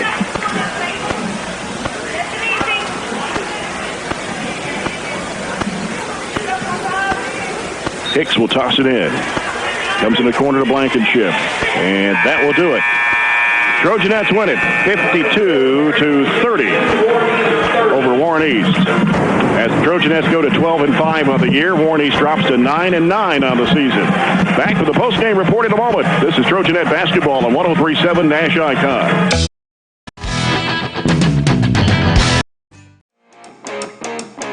Heading into the second year from an approximate 12-year hiatus, the Trojan Times has an all-new look and an all-new approach to bringing you BCHS happenings. We are an entirely student-based publication working more than ever this year to inform you with BCHS happenings. I'm Brennan Crane, Editor-in-Chief, and I can say that we are thrilled to showcase BCHS in a whole new way. You can find us on Facebook, Twitter, Instagram, and Snapchat at BC Trojan Times. You won't want to miss this. Go BC! Trojan Thread School Spirit Store is the #1 place to find any and all things BCHS, with a wide selection of clothes including hoodies, t-shirts, long-sleeve shirts, and polos, to everyday items including pens, pencils, notebooks, and stickers, to jewelry including earrings, necklaces, bracelets, and wristbands. So stop by the Trojan Thread Store any weekday from 8 a.m. to 11 a.m. or during any home varsity basketball game. The Trojan Thread School Spirit Store, keeping Barren County in style. Connecting with old friends and remembering the days of being back in high school can be an amazing experience, and that's what the Barren County Alumni Association is all about. With the annual recognition of the Barren County Hall of Honor program, monthly reminders, and a yearly magazine, the Barren County Alumni Association specializes in connecting past classmates while informing the past alumni of Barren County High of current events going on at BCHS. Go online to barrenschools.com to join today. Good morning. No, that's 220. Good morning. No, that's too extra. Good. Sorry, everyone. Please excuse Aaron while he prepares to tell the latest BCHS news live on the air. Hello, hello, hello. Hello? Hello, Barren. Yes, you heard right. You can hear the latest news and announcements and up-to-date music live on the air 24/7 on 88.7 FM Trojan Radio or online at barrenschools.com. Hello, Barren County. You can hear the latest going on here at BCHS on 88.7 FM every morning at 7:15 and every afternoon at 3 p.m. Thanks, Aaron, but I think I had that one covered. Good morning. No, that's 220. Good morning. No, that's too extra. Good. Sorry, everyone. Please excuse Aaron while he prepares to tell the latest BCHS news live on the air. Hello, hello, hello. Hello? Hello, Barren. Yes, you heard right. You can hear the latest news and announcements and up-to-date music live on the air 24/7 on 88.7. Against Duncan, and Bailey, she was pretty much on Howard all night, and she did a great job shutting her down as well. But again, you still have to have the backside help, on Duncan, because we knew that heck, she can even score against two defenders. And but I thought that we were there, we were solid, we were straight up. Jalen did a good job on the backside help. Everybody did. Mallory, all of them were all in the help, and I thought we did a good job defensively. And you would turn them over 21 times tonight, according to the stat sheet. Yeah, that's a big number. I feel like we take pride in that, and defensively we want that to be our offense, and for us to be able to score, especially now, we're going to have to play solid defense and let that be our offense. But again, forcing them to 21 turnovers, that's some good looks for us. And you out-rebound them 26-20. Again, I think that has to do with a lot of heart and desire and wanting the basketball. We're not very tall, so we've got to do the little things and get in front of them, box out, and we definitely did that with 26 rebounds. 27 points for Bailey Pettigo tonight. What a performance she had. Hey, Bailey took it to the hole. She played with no fear at all. We've been talking, who's going to step up? Obviously we've got to have somebody that's going to score some points for us if we want to win. We can't just solely depend on our defense. But again, I think Bailey did an excellent job. And not only does she does that, but she rebounds and she plays defense and she passes. I mean, to have 4 assists, I think she had 10 assists last night, and I failed to mention that. Right. Bailey is she does so much, and again, she does things that they don't show up on the stat sheet sometimes, and doesn't get enough credit. And now I'm glad that she was able to shine tonight. And almost had double rebounds. She had 9 rebounds, 4 assists, 6 steals. Gosh, I tell you what, that's a heck of a stat line right there. Yeah. Very proud of Bailey. Points in the paint, you had 36 points in the paint, and you scored 17 points off of their 21 turnovers. And, again, if you're going to force them into turnovers, you got to be able to convert. We don't just want to turn them over and then not do anything with it. So that's definitely another bright spot. Big district game for you Friday night in Tompkinsville against Monroe County. It is. That's what Kinsey kind of got frustrated out there, and that's what I told her. I was like, this game really doesn't matter. I'm more worried about Friday and getting us ready and prepared for that. Definitely a big game for us. We're excited to go over there and see what we got. Coach, congratulations to you. All right, thank you, Jay. Coach Piper Lindsay, the Trojanettes, winning here tonight on the road at Warren East, 52-30. Final score. The Trojanettes go to 12-5 on the year. Warren East evens their record at 9-9. We'll take a look at the final stats here for the ball game. And I had that here just a second ago. What did I do with it? All right, there it is. Let's go with Warren East first. In the second half, they were 5 of 19 for the field for 26.3%. 11 of 36 for the ball game for 30.6%. They were 1 of 10 on three-point shots, 7 of 11 from the foul line. They had 20 rebounds, 5 of the offensive end. They turned the ball over 21 times, had 7 steals, 2 block shots, 1 player in double figures. That was Cressida Duncan, who had 10. 4 points for Lucy Patterson. Haley Heimer had 4. Kaylin Howard with 2 points. Carrie Habney had 3. Hannah Blankenship with 3. Caroline Foister with 2. And Zoe Blankenship with 2 points in the game. Trojanettes in the second half hit 10 of 18 shots from the floor for 55.6%. For the ball game, Barren 21 of 41, 51.2% shooting. The Trojanettes were 0 for 4 from behind the arc, 10 of 15 from the foul line, 26 rebounds, 6 in the offensive end. They turned the ball over 15 times tonight, but had 13 steals and 9 assists. And Bailey Pettigo, 11 of 18 from the field tonight, 5 of 7 from the foul line, 9 rebounds, 4 assists, 6 steals, 27 points, career high for Bailey Pettigo tonight. Hadley Hammer scores 3, 6 for Mallory Pettigo, 8 points for Jalen Bush, 2 points for Mackenzie England tonight, 3 for Eve Jackson. Carly Delk had 3 points in the game and 2.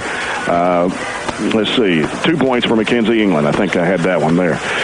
Points off turnover 17-8 Trojanettes, 36-12 points in the paint. Barren 7-0 on second chance points. And the bench points, Warren East had 9, Barren County with 6. Trojanettes led 10-8 at the end of the first quarter, 26-15 at halftime, led 41-19 after 3, and go on to win tonight by a score of 52-30 as the Trojanettes' next opponent on the road Friday night in a big district game against Monroe County. We'll come back and get set for the second part of our broadcast. We'll remind you that Coach Piper Lindsay's comments tonight were brought to you by Micah Wood Pence for Family Court Judge. Our post-game stats were presented by Southern States of Glasgow and Horse Cave and the Coca-Cola post-game report. So we'll come back and get set for the Trojans and the Raiders in Game 2 or doubleheader. It's coming up next right here on 103.7 Nash Icon. Prepare to have your mind.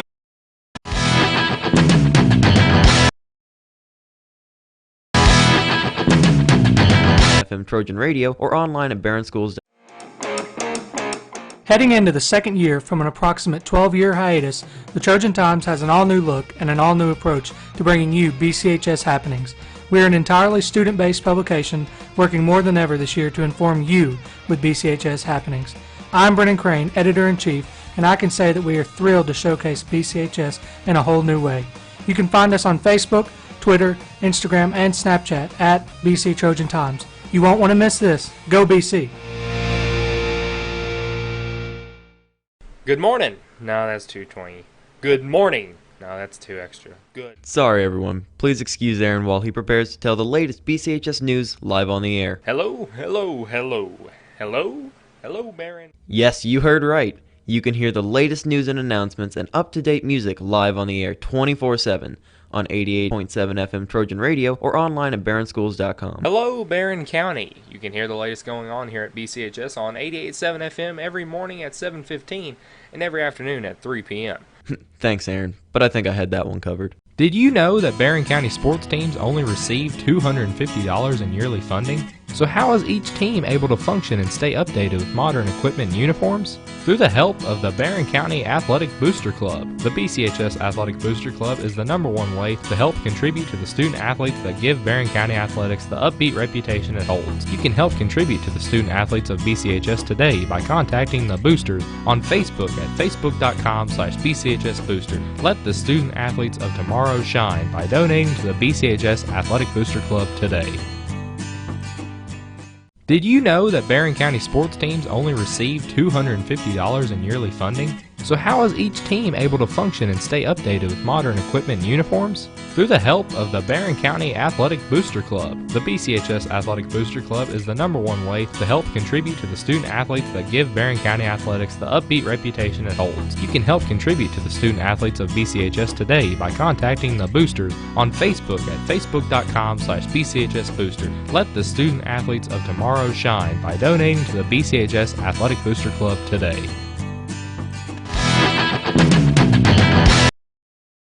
Losing to Warren Central in a district game on Friday night, 59-48, while the Trojans lost to the Dragons on Saturday night by a score of 77-47. The Raiders under fourth-year head coach Brandon Combs.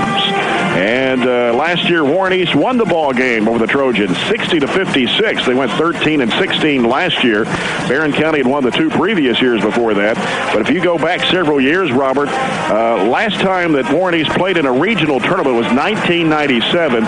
But if you look at the Barren County Warren East series, a lot of games were decided by single digits. There's been some very close games, and I'm sure you'll go over those, but I mean, clearly we all know how tough of a district this is. Bowling Green, Warren Central have dominated. Greenwood's gotten in a few times, but I don't think anybody else has. South Warren hasn't been there since they were created, and Warren East, you said, hasn't been there since the 90s. So it's just a really hard district because you're always going to have to sometimes win 2 games to even get there, and always going to have to beat Warren Central or Bowling Green. Right. But these have been been fun games. Warren East is predicted to finish third in that 14th district behind Warren Central and Bowling Green. And as you said, the Raiders will have to knock off one of those two teams just to have a chance to get to Diddle Arena.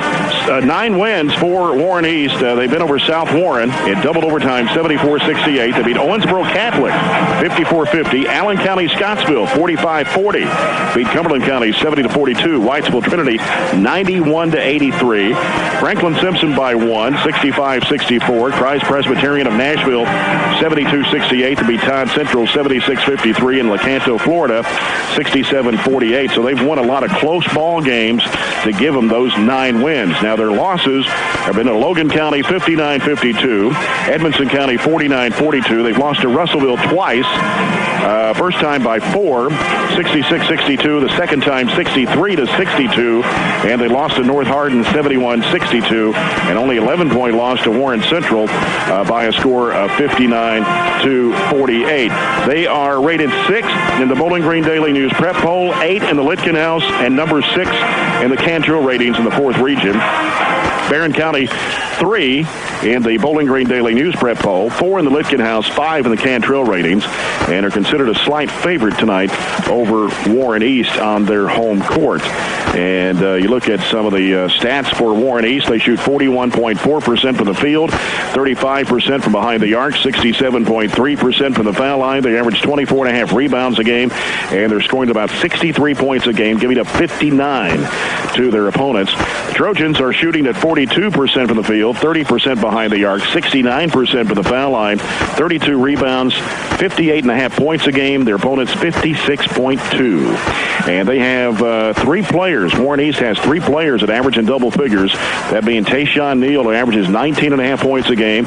Trey Patterson averages 13, and Bravon Whitney averages just over 10 points a game. This is the craziest thing I think I've ever seen. They're 9-6.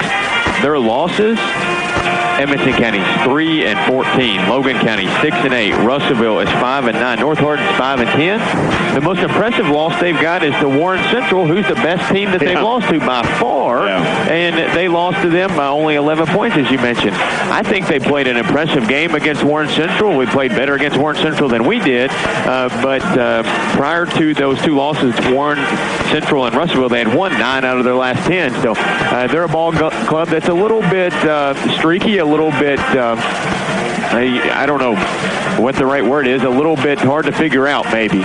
Losing to some really bad teams and playing good against a really good team. So the series is dead even, though, over the last, since 2010, 4-4. We've won 4 times, they've won 4 times. Yeah. And they have not had a winning record since 2014 under Casey Simpson. They went 15-11, 21-8, 15-13, and 3 of Casey Simpson's 5 years. And but you look at the scores, Barren County won by 4 in 2010. Warren East won by 9 in 2011. Raiders won by 2 in 2012. Barren County won by 22 in 2013. And then the following year, Warren East won by 1 point in overtime. And then Barren won the next year by 1 point. And then again by 5. And then last year, Warren East won by 4 points. Yeah, you throw 2013 out, that's kind of the anomaly. Yeah. And everything else is really, really close. Yep. Well, you're listening to our pregame coverage here from Warren East High School, brought to you by Coca-Cola. Open a Coke and enjoy the game. And some other games around the area tonight, as we mentioned. South Central Bank, small enough to know you, big enough to help. South Warren's at Bowling Green, Clinton County at Cumberland County. And we got a final on that Glasgow-Warren Central girls game. Glasgow winning that ball game 65-34 over the Warren Central Lady Dragons tonight. Allen County Scottsville's at Logan County. Adair County boys at Greenwood. And Campbellsville boys are at Hart County. McCreary Central boys at Russell County. Warren Central boys hosting Hopkinsville tonight. Monroe County girls at home against Taylor County. And Edmonson County girls hosting Breckenridge County tonight. We'll come back and give you the starting lineups of tonight's game between the Trojans and the Raiders here in just a moment. As you're following Barren County High basketball on 103.7 Nash Icon. When the town of West Liberty, Kentucky was leveled by storms, soft drinks are still. You're watching BCHS Live on YouTube, Facebook, or Twitter. BCHS Live is a student-led live online video production program started in 2015 by 4 BCHS freshmen. The BCHS Live program is here to showcase everything going on at BCHS, from athletics to special events and opportunities to ceremonies and celebrations. The BCHS Live program is here to show everyone in our community what BCHS is all about, and with 3 major online outputs of our broadcasts, we truly live up to our motto, everything BCHS, anywhere you want it. You're watching BCHS Live on YouTube, Facebook, or Twitter. BCHS Live is a student-led live online video production program started in 2015 by 4 BCHS freshmen. The BCHS Live program is here to showcase everything going on at BCHS, from athletics to special events and opportunities to ceremonies and celebrations. The BCHS Live program is here to show everyone in our community what BCHS is all about, and with 3 major online outputs of our broadcasts, we truly live up to our motto, everything BCHS, anywhere you want it. The Trojan Thread School Spirit Store is the #1 place to find any and all things BCHS, with a wide selection of clothes including hoodies, t-shirts, long-sleeve shirts, and polos, to everyday items including pens, pencils, notebooks, and stickers, to jewelry including earrings, necklaces, bracelets, and wristbands. So stop by the Trojan Thread Store any weekday from 8 a.m. to 11 a.m. or during any home varsity basketball game. The Trojan Thread School Spirit Store, keeping Barren County in style. Connecting with old friends and remembering the days of being back in high school can be an amazing experience, and that's what the Barren County Alumni Association is all about. With the annual recognition of the Barren County Hall of Honor program, monthly reminders, and a yearly magazine, the Barren County Alumni Association specializes in connecting past classmates while informing the past alumni of Barren County High of current events going on at BCHS. Go online to barrenschools.com to join today. Trojan Thread School Spirit Store is the #1 place to find any and all things BCHS, with a wide selection of clothes including hoodies, t-shirts, long-sleeve shirts, and polos, to everyday items including pens, pencils, notebooks, and stickers, to jewelry including earrings, necklaces, bracelets, and wristbands. So stop by the Trojan Thread Store any weekday from 8 a.m. to 11 a.m. or during any home varsity basketball game. The Trojan Thread School Spirit Store, keeping Barren County in style. Heading into the second year from an approximate 12-year hiatus, the Trojan Times has an all-new look and an all-new approach to bringing you BCHS happenings. We are an entirely student-based publication working more than ever this year to inform you with BCHS happenings. I'm Brennan Crane, Editor-in-Chief, and I can say that we are thrilled to showcase BCHS in a whole new way. You can find us on Facebook, Twitter, Instagram, and Snapchat at BC Trojan Times. You won't want to miss this. Go BC! The Burgundy Media Network, or BMN for short, is a network of Barren County High School's 3 major media outlets: 88.7 FM, Trojan Radio, BCHS Live, and the Trojan Times school newspaper. As a whole, we are determined to provide you with BCHS news, sports, and interest like never before. Check out our weekly newscast broadcasted every Friday from within Barren County High School, or check out our website at barrenschools.com/BMN. From all of us to you, we thank you for your support of all things BCHS. The Burgundy Media Network, or BMN for short, is a network of Barren County High School's 3 major media outlets: 88.7 FM, Trojan Radio, BCHS Live, and the Trojan Times school newspaper. As a whole, we are determined to provide you with BCHS news, sports, and interest like never before. Check out our weekly newscast broadcasted every Friday from within Barren County High School, or check out our website at barrenschools.com/BMN. From all of us to you, we thank you for your support of all things BCHS. You're watching BCHS Live on YouTube, Facebook, or Twitter. BCHS Live is a student-led live online video production program started in 2015 by 4 BCHS freshmen. The BCHS Live program is here to showcase everything going on at BCHS, from athletics to special events and opportunities to ceremonies and celebrations.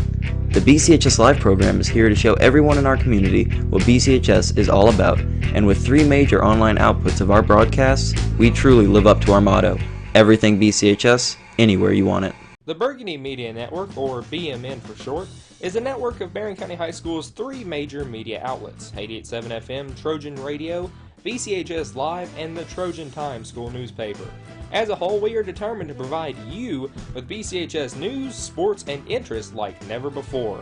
Check out our weekly newscast broadcasted every Friday from within Barren County High School, or check out our website at barrenschools.com/BMN. From all of us to you, we thank you for your support of all things BCHS. Did you know that Barren County sports teams only receive $250 in yearly funding?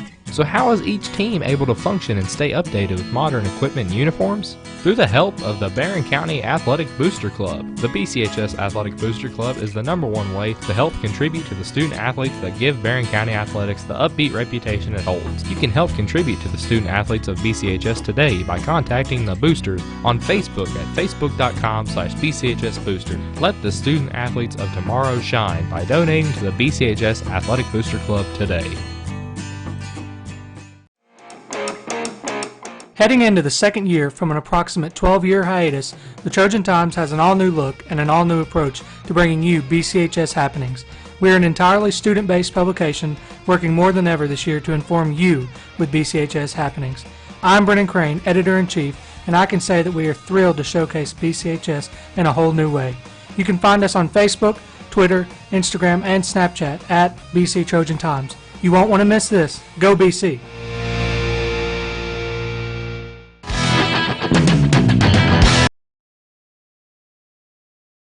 At Glasgow, we had Bowling Green and Dare County and Warren Central.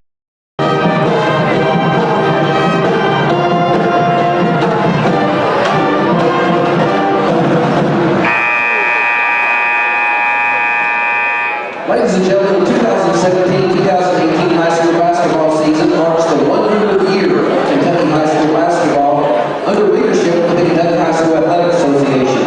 This year's centennial celebration will give all 255 Kentucky high schools across the Commonwealth the opportunity to be a part of this historic season of competition.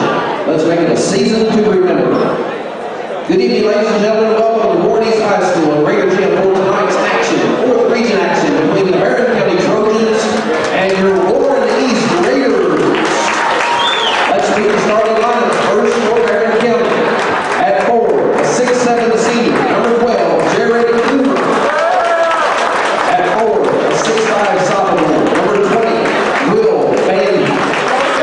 At guard, 5'11" senior, number 5, Parker Stevens.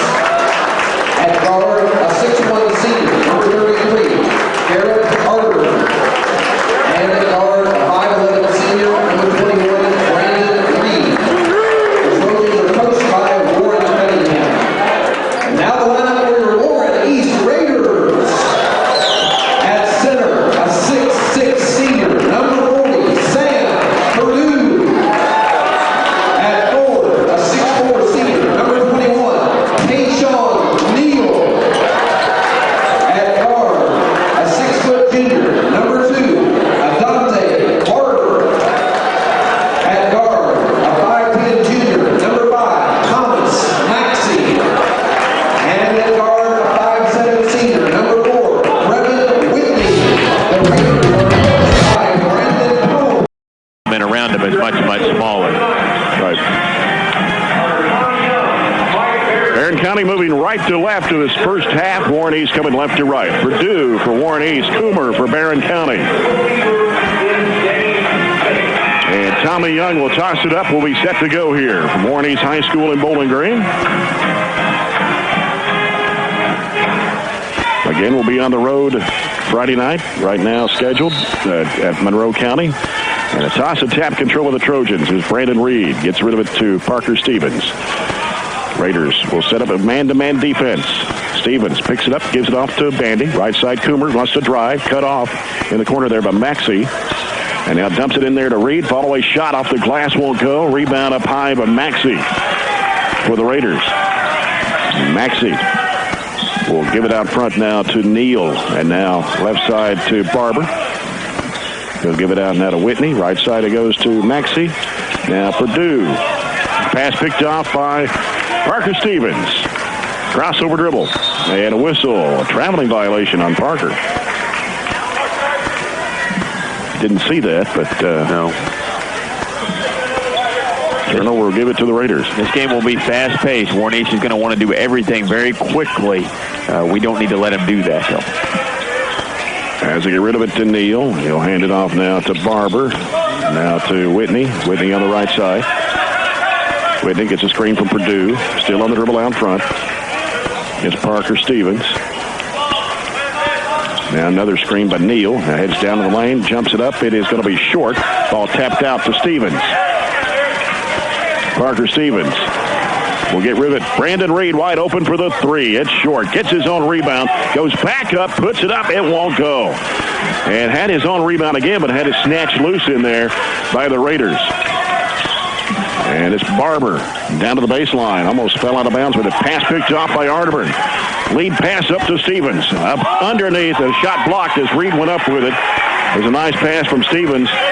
Giving it right back to Reed, but the shot was blocked, and Trojans will keep it underneath. Parker had a defender on him, maybe a little too far underneath the bucket. Wise pass, but couldn't get it up quick enough. Stevens to put it in play. Into Coomer. Coomer, right-handed shot, going to drop in. Guarded by 5'10 guys. Got to take advantage. So Barren on top, 2-0. Warren East with a basketball. They go to Neal, and now out to Barber on the left side. He'll give it out to Whitney. Right side it goes to Maxey. They go down low to Purdue. Turning, scooping, left-handed shot. No good. Follow-up, no good. Coomer with the rebound. Coomer gives it off to Parker Stevens. Stevens around the top of the horn. Backs away on the dribble. He guarded out there by Barber. Bounce pass to the right side is Arterburn. Coomer setting the screen. Jumps it up from 15. It is no good. Crashing the board. To the Raiders. Long pass down the floor. Tipped away. Whistle. And we're going to get a foul. Say Garrett came over top of him. That was in a loose ball situation. Both of them kind of going up to get it, but we get the foul.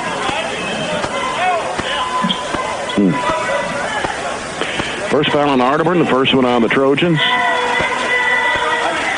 And the ball comes in the corner to Whitney. He'll jump it up on the baseline. The shot is no good. Rebound to Parker Stevens on the run for the Trojans. Stevens lost the handle, had it knocked loose. He puts it up and in, though. Had it smacked back to him underneath the basket. 4-0, Barren. Trying to make a move. Here's Maxey putting it up and in. One of the reasons we probably went with Reed over Smith to start tonight was matchups, but still got beat there. 4-2. Reed pulls up with a 10-footer. No good. Gets his own rebound. Back up. Blocked by Purdue. Going to call a jump ball. And possession arrow will go to Warren East. Barren County leads at 4-2. 5:12 to go in the first quarter. Maxey will bring it up for the Raiders. Sends it off to Whitney. Out it comes to Neal. Neal sends it left side over to Barber. Back out to Whitney. Right side is Maxey. Purdue with the ball. Hands it back off to Neal. Trying to drive against Coomer. Goes to the basket. Scoops it up. It's no good. Tapped up in the air. Taken by Brandon Reed. Sends it down the floor to Stevens. In the corner, here's Arterburn.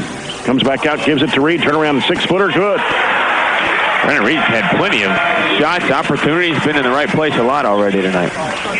6-2, Barren County. The Raiders with the basketball out front. It's Maxey. Maxey still on the dribble out front. He'll bounce it off to Whitney on the right side. Now Whitney on the dribble. They come over to set a screen. Here's Neal. Baseline, fadeaway shot, bounces off the rim. They lose the handle, and Purdue sticks it in. They had two guys going for it. Neither one of them grabbed it. Arterburn with it. Driving, going up against Purdue, came up short. Rebound taken by Whitney. Raiders want to run. Long bounce pass off to Neal. Chased it down to the left corner. Out it comes to Maxey. He drives in. They lost the handle. Tapped it back in bounds, but he was out of bounds with it.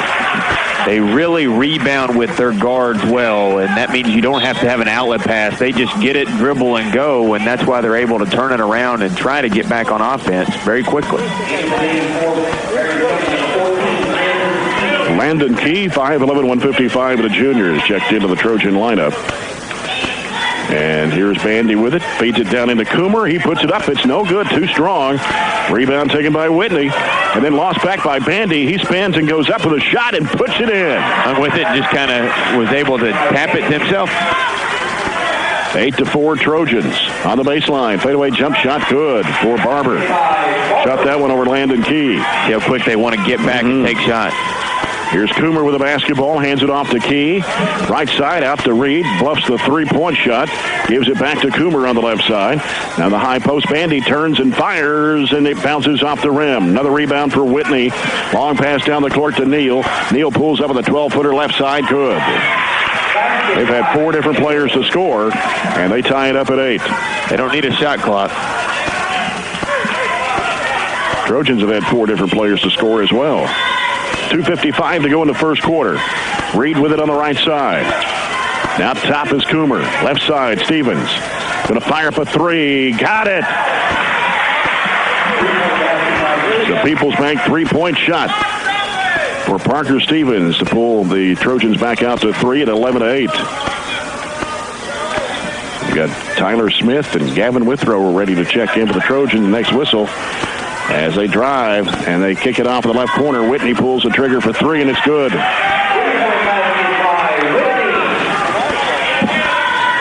11 all.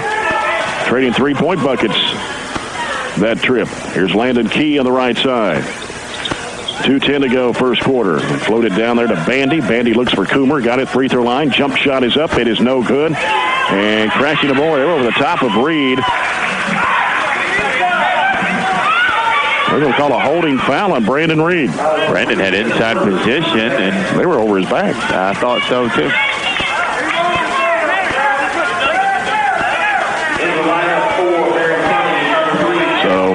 Anyway, it's Warren East basketball with 2 minutes to go here in the first. 11-11. You mentioned trading threes. Really, we traded buckets the whole game. Yeah. As Neal has it out front, goes left side with it to Barber. Barber now gives to Maxey. Back to Barber on the left side. 3, long one is up. It's no good. Rebound to Coomer. Coomer. Crossover dribble. Dumps it off down low. Tyler Smith. Can't go nowhere. Back out to Stevens for a 3. It is no good. Rebound tapped by Coomer and out of bounds. 1:25 to go here in the first. Substitution for Warren East is Bryson Wallace, a 6-foot junior.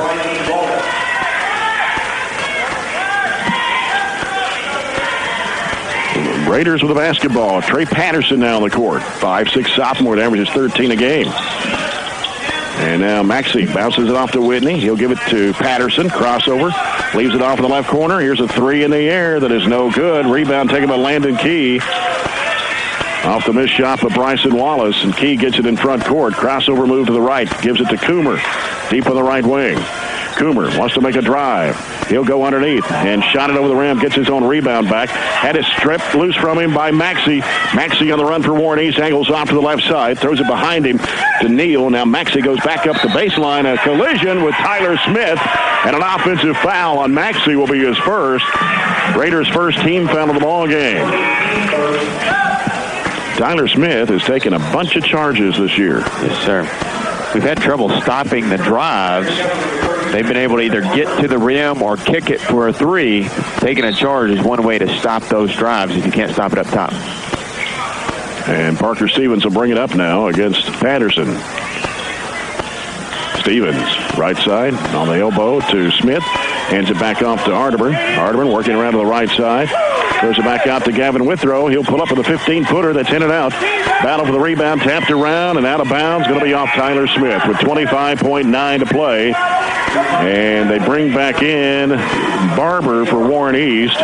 He'll replace Maxey. We ran that play right there for a post-up for Jared, and we'd already rotated it before he even got to a spot. Patterson with the basketball for Warren East. Gives to Whitney and out to Neal. Left side with it is Barber. Back out to Whitney. They go right side with it. Over to Patterson once again. And now Wallace will hand it off out there. And here's Neal. Cut off, but shoots over Coomer. Tough shot, won't go. Ball slapped out. Parker Stevens has got it. Slings it down the floor. That will do it for the first quarter. And we're tied at 11 between Barren County and Warren East. We'll come back with the second quarter after this break. You're following the Trojans on 103.7 Nash Icon. I'm going to help you make a success out. Trojan Thread School Spirit Store is the #1 place to find any and all things BCHS, with a wide selection of clothes including hoodies, t-shirts, long-sleeve shirts, and polos, to everyday items including pens, pencils, notebooks, and stickers, to jewelry including earrings, necklaces, bracelets, and wristbands. So stop by the Trojan Thread Store any weekday from 8 a.m. to 11 a.m. or during any home varsity basketball game. The Trojan Thread School Spirit Store, keeping Barren County in style.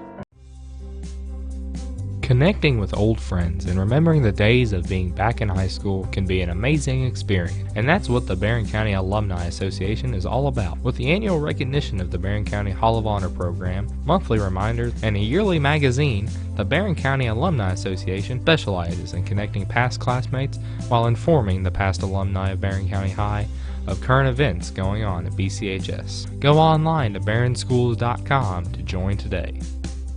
Good morning. No, that's too. Deadlocked at 11 as we start the second quarter. Brought to you by A.F. Crow and Son Funeral Home, reminding everyone, please don't text and drive. Trojans basketball as it comes into Gavin Withrow. Withrow will work now against Whitney. High post right comes to Tyler Smith. He looks, gives it out to Coomer. He's going to drive to the basket, got bumped. And be 2 shots. Foul is on Patterson. That'll be his first, team second. Jared Coomer at the free throw line. 67% shooter on the year. First free throws of the ball game right here. Sure, a shot goes up and it's good for Coomer.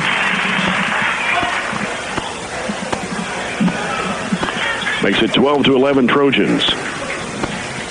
Second shot on the way. Perfect. 13-11 Barren County. Early in the second period, Patterson with the basketball. Almost had it stripped by Stevens. Picks it back up, though. Goes left side with it. It is Wallace. He drives in. The shot off the glass. Good. And it is 13-13. Gavin Withrow gets it across the line against Whitney. He's going to drive. He'll throw up a 10-footer and hit it. Gavin Withrow. 15-13 Trojans. Patterson with it out front. Bounces it off. And now gives to Whitney. Whitney working around to the right side. Long bounce pass in the corner. Here's a shot, but Barber comes up short. Withrow with a rebound. Withrow lobs it down to Arterburn. Goes under, puts it up and in. Jump stop froze Patterson. 17-13. Jump shot right corner good. Just inside the arc for Whitney, and that's his second field goal of the game. 17-15 Trojans. Withrow losing the handle on it. And here comes Whitney. Long bounce pass up court. Patterson lays it up and in. Tied at 17. Parker Stevens in the backcourt will work now against Patterson. Stevens gets it across the midcourt stripe. Now holds up as the Raiders man-to-man defense. Right side it goes to Withrow. Gets a screen from Coomer. Pulls up, had a shot, didn't take it. Goes in the corner to Stevens on the left-hand side. Now Stevens finds an opening, goes right down the lane, had it blocked in there on the shot by Neal. Up court, here comes Whitney, pulls up with a 15-footer right side. It's no good. Battle for the rebound is tapped out. Smith went for it, but throws it back in bounds. Neal's got it. Here's Whitney, and we're going to get a foul.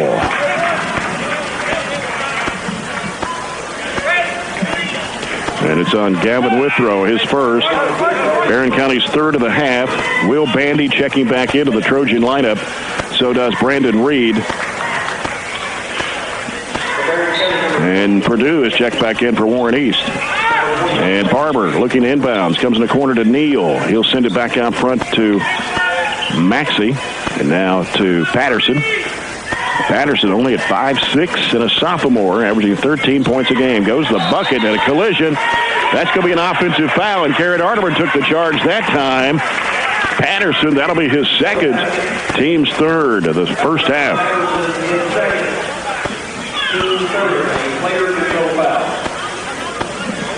And Bandy will toss it in to Parker Stevens.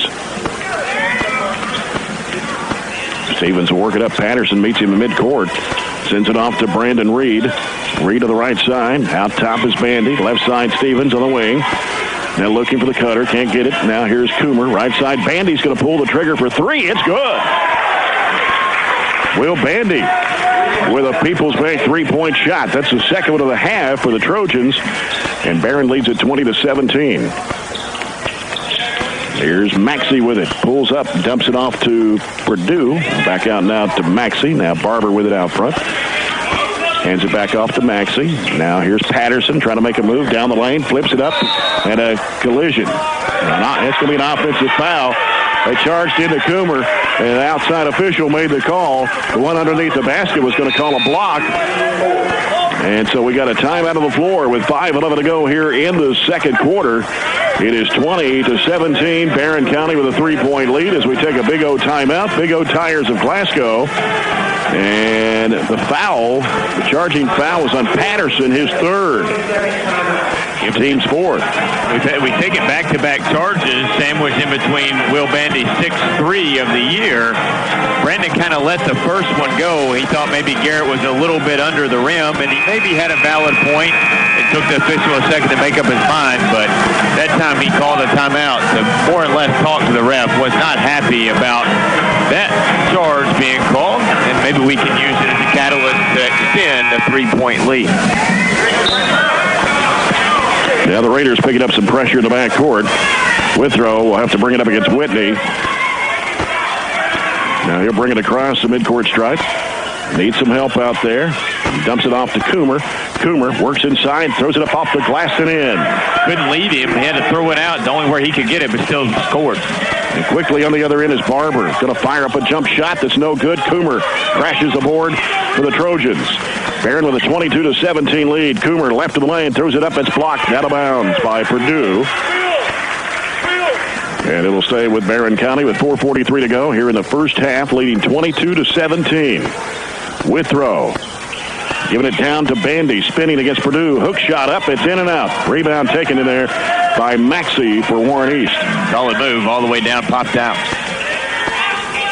Maxey backs out on the dribble. Brandon Reed backed off of him almost to the top of the key. Here's Whitney working around left of the key. Here's a shot in the air that's good for Neal, a 3-point shot. That's their second of the game. Pulls Warren East back within 2 at 22-20. Arterburn being chased out there by Whitney. Here's Withrow. Pulls up, 15-foot jumper, pops out. Long rebound comes off to Reed. Here's Coomer with it. Wants to drive. He's cut off by Maxey. Fires it down. Here's a baseline shot blocked off of Bandy's shot. And Whitney on the other end. Barber out to Maxey. Maxey will set things up with 3:45 to go in the first half. Makes a move down the left side. He double dribble. Tyler Smith and Parker Stevens checking back into the Trojan lineup. Brandon Reed and Jared Coomer will get a breather here with 3:41 to go in the first half. The Trojans leading 22-20.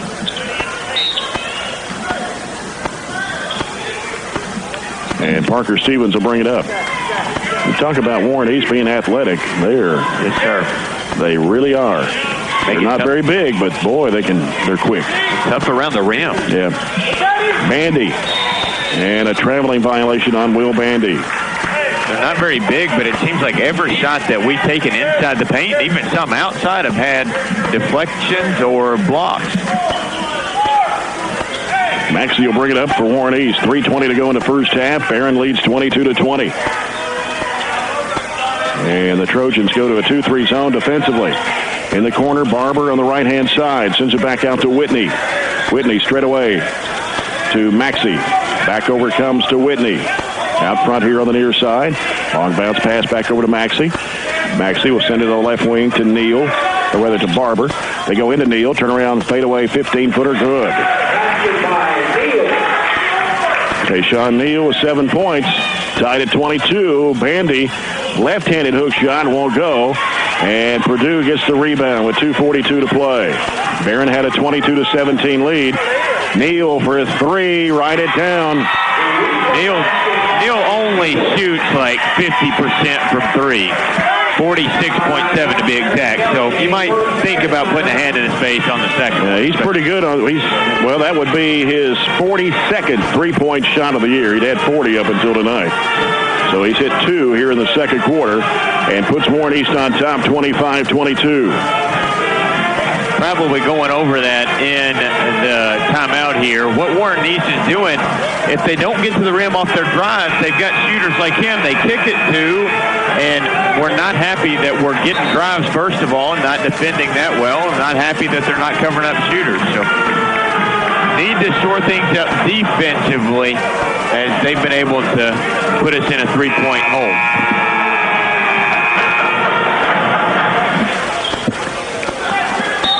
Trojans basketball with 2:35 to go before halftime, and Stevens will bring it up. Stevens, as Whitney will pick him up at midcourt. Gets it across the line. Bounce pass to the right to Arterburn. Arterburn getting the screen. Pull-up jumper, 15-footer, right side, no good. And rebound to Maxey. Gives to Whitney. Down court is Barber. Pulls up now, gives it back out to Whitney. 2:10 to go, first half. And Maxey. Bounce pass, right side, Whitney. Back out to Maxey. He'll give it to Neal. Guarded by Jared Coomer. And there's Purdue with it.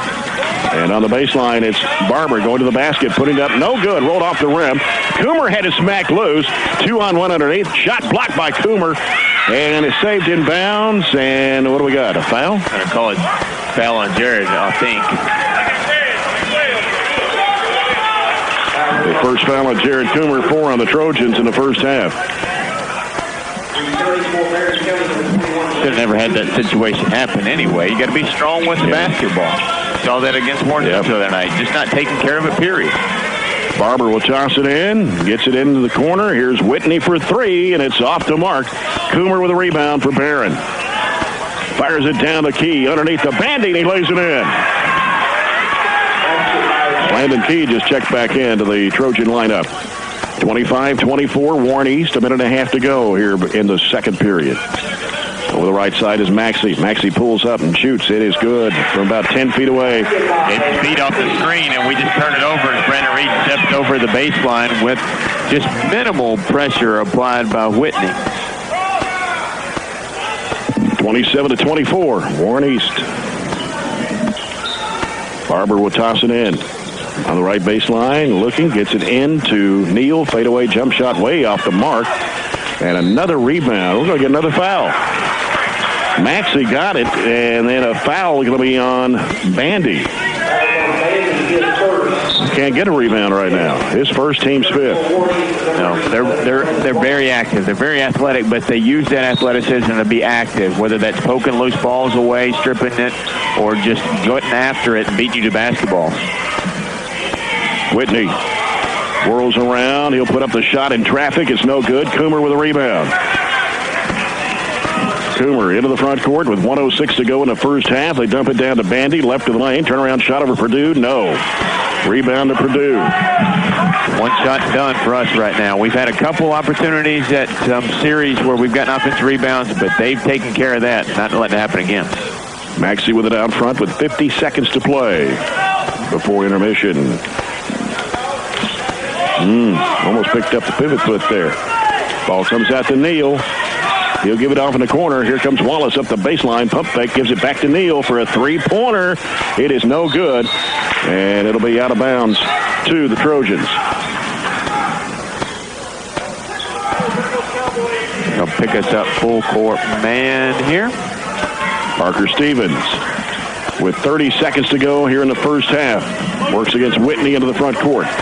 Coming out to get it is Brandon Reed. He'll give it back to Stevens with 23 seconds to play. Jump pass back over to Reed. Reed giving it back out to Stevens and trying to trap him. Stevens back over now to Reed with 14 seconds to play. Back out to Stevens, almost to midcourt. Down to 10. Here's Bandy with it. Hands it back off to Stevens. Stevens bounce pass down low is broken up, but Coomer will fire down the corner to Bandy. He'll throw it up too strong, and that will end the first half.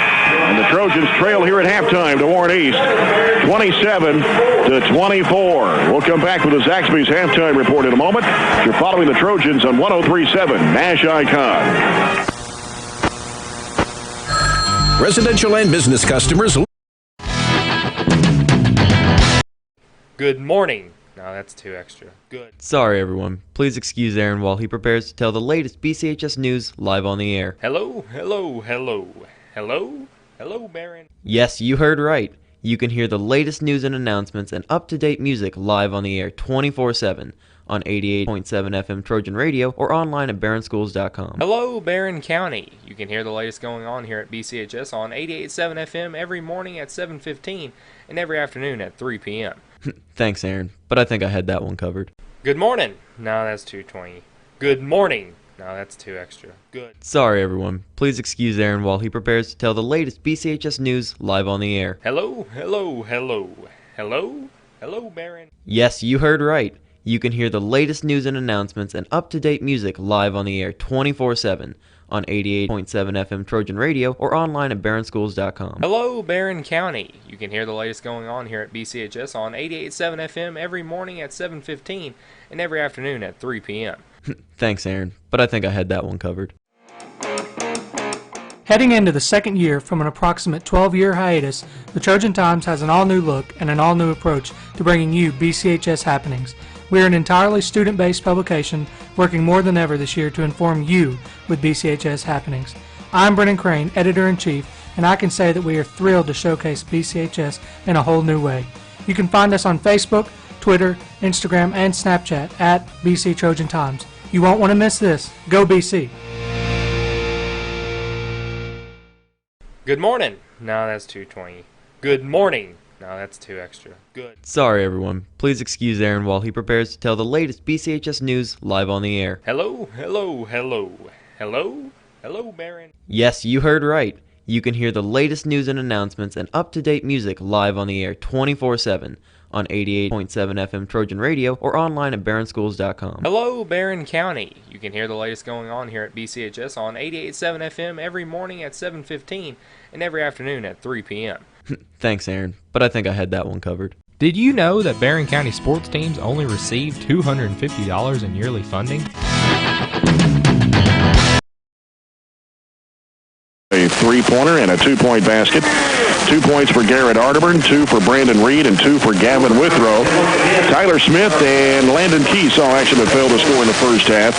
Points off turnovers, the Trojans with 9, the Raiders with 4. Points in the paint, 16-8, Barren. And both teams scored 11 points in that first quarter, but Warnies outscoring the Trojans in the second quarter, 16-13, to take a 27-24 lead here at the break. I go to South Central Kentucky. How is each team able to function and stay updated with modern equipment and uniforms? Through the help of the Barren County Athletic Booster Club. The BCHS Athletic Booster Club is the #1 way to help contribute to the student athletes that give Barren County athletics the upbeat reputation it holds. You can help contribute to the student athletes of BCHS today by contacting the boosters on Facebook at facebook.com/BCHSbooster. Let the student athletes of tomorrow shine by donating to the BCHS Athletic Booster Club today. Did you know that Barren County sports teams only receive $250 in yearly funding? So how is each team able to function and stay updated with modern equipment and uniforms? Through the help of the Barren County Athletic Booster Club. The BCHS Athletic Booster Club is the #1 way to help contribute to the student athletes that give Barren County athletics the upbeat reputation it holds. You can help contribute to the student athletes of BCHS today by contacting the boosters on Facebook at facebook.com/BCHSbooster. Let the student athletes of tomorrow shine by donating to the BCHS Athletic Booster Club today. You're watching BCHS Live on YouTube, Facebook, or Twitter. BCHS Live is a student-led live online video production program started in 2015 by 4 BCHS freshmen. The BCHS Live program is here to showcase everything going on at BCHS, from athletics to special events and opportunities to ceremonies and celebrations. The BCHS Live program is here to show everyone in our community what BCHS is all about, and with 3 major online outputs of our broadcasts, we truly live up to our motto: everything BCHS, anywhere you want it. You're watching BCHS Live on YouTube, Facebook, or Twitter. BCHS Live is a student-led live online video production program started in 2015 by 4 BCHS freshmen. The BCHS Live program is here to showcase everything going on at BCHS, from athletics to special events and opportunities to ceremonies and celebrations. The BCHS Live program is here to show everyone in our community what BCHS is all about, and with 3 major online outputs of our broadcasts, we truly live up to our motto: everything BCHS, anywhere you want it. The Trojan Thread School Spirit. And Bailey Pettigo with a career-high 27 points to lead the Trojanettes in scoring tonight. What else have you got, Robert? You got anything you can throw in? Bowling Green boys up 7, 28-21 in the 3-minute 26 quarter over South Warren. Bowling Green girls gave South Warren girls a good run. I think that was a 5-point game at the end. South Warren was able to hold on and win that one. Warren Central boys up 12-6 at the end of the first period over Hopkinsville tonight. And that's about all the updates we've been able to get so far tonight. All right, let's look at the foul situation in the first half for the Raiders. 3 fouls committed by Patterson and 1 foul on Maxey. They only had 4 in the first half. Trojans with 5 in the first half, 1 on Arterburn and Coomer, Bandy, Reed, and Withrow. So nobody in foul trouble for the Trojans in that first half. Only 2 free throw shots the first half, and that was by Jared Coomer, and he hit both of those. That's clearly something we've got to do. We've got to get to the line better. We have not done a good job running our sets. I think Warren East has gotten us into their fast-paced game. What they do is, if they can't get a transition bucket, and they've done a good job because I mentioned their guards rebound so well, they get the ball out. They don't have to have that outlet pass. They get down, and if they don't take a quick shot, then they run a quick hitter set. So it's been really hard for us to get back and defend, and we haven't taken advantage of mismatches. I think in the post we're kind of able to look inside for Jared or Will against their smaller size, but really their athleticism around the rim has caused us problems on offense. So. Yeah. We're going to take a break, and we're going to come back with the second half. Our third quarter coming up, brought to you by A.F. Crow and Son Funeral Home. Reminding everyone, please don't text and drive. You've been listening to #1 place to find any and all things BCHS, with a wide selection of clothes including hoodies, t-shirts, long sleeve shirts, and polos, to everyday items including pens, pencils, notebooks, and stickers, to jewelry including earrings, necklaces, bracelets, and wristbands. So stop by the Trojan Thread store any weekday from 8 a.m. to 11 a.m. or during any home varsity basketball game. The Trojan Thread School Spirit Store, keeping Barren County in style. Connecting with old friends and remembering the days of being back in high school can be an amazing experience, and that's what the Barren County Alumni Association is all about. With the annual recognition of the Barren County Hall of Honor program, monthly reminders, and a yearly magazine, the Barren County Alumni Association specializes in connecting past classmates while informing the past alumni of Barren County High of current events going on at BCHS. Go online to barrenschools.com to join today. Trojan Thread School Spirit Store is the #1 place to find any and all things BCHS, with a wide selection of clothes including hoodies, t-shirts, long sleeve shirts, and polos, to everyday items including pens, pencils, notebooks, and stickers, to jewelry including earrings, necklaces, bracelets, and wristbands. So stop by the Trojan Thread store any weekday from 8 a.m. to 11 a.m. or during any home varsity basketball game. The Trojan Thread School Spirit Store, keeping Barren County in style. Heading into the second year from an approximate 12-year hiatus, the Trojan Times has an all-new look and an all-new approach to bringing you BCHS happenings. We are an entirely student-based publication working more than ever this year to inform you with BCHS happenings. I'm Brennan Crane, Editor-in-Chief, and I can say that we are thrilled to showcase BCHS in a whole new way. You can find us on Facebook, Twitter, Instagram, and Snapchat at BC Trojan Times. You won't want to miss this. Go BC! The Burgundy Media Network, or BMN for short, is a network of Barren County High School's 3 major media outlets: 88.7 FM, Trojan Radio, BCHS Live, and the Trojan Times school newspaper. As a whole, we are determined to provide you with BCHS news, sports, and interests like never before. Check out our weekly newscast broadcasted every Friday from within Barren County High School, or check out our website at barrenschools.com/BMN. From all of us to you, we thank you for your support of all things BCHS. The Burgundy Media Network, or BMN for short, is a network of Barren County High School's 3 major media outlets: 88.7 FM, Trojan Radio, BCHS Live, and the Trojan Times school newspaper. As a whole, we are determined to provide you with BCHS news, sports, and interests like never before. Check out our weekly newscast broadcasted every Friday from within Barren County High School, or check out our website at barrenschools.com/BMN. From all of us to you, we thank you for your support of all things BCHS. You're watching BCHS Live on YouTube, Facebook, or Twitter. BCHS Live is a student-led live online video production program started in 2015 by 4 BCHS freshmen. Occurred in any of the upcoming games. It could do it. Whitney with the basketball for Warren East. Gives it off to Barber. Had it poked away and chased down in the corner out of bounds. It'll stay with the Raiders.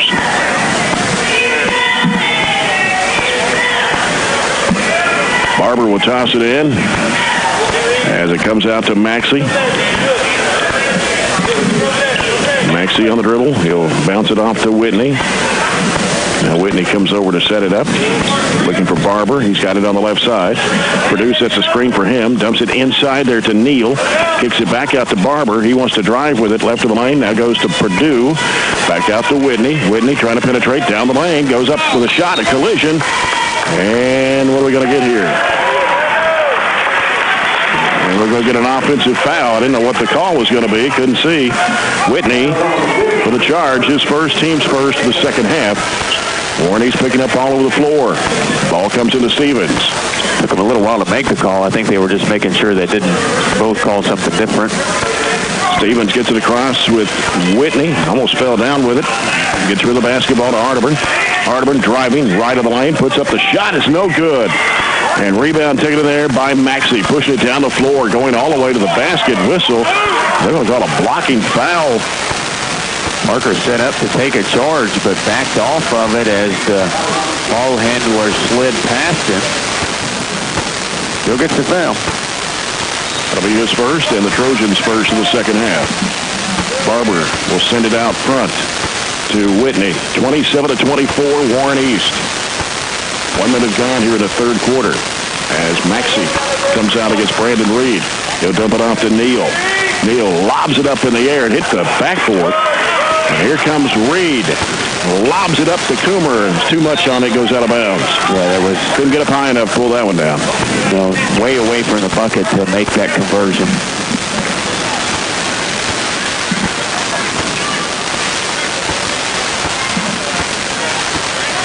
So Maxey will bring it up for the Raiders.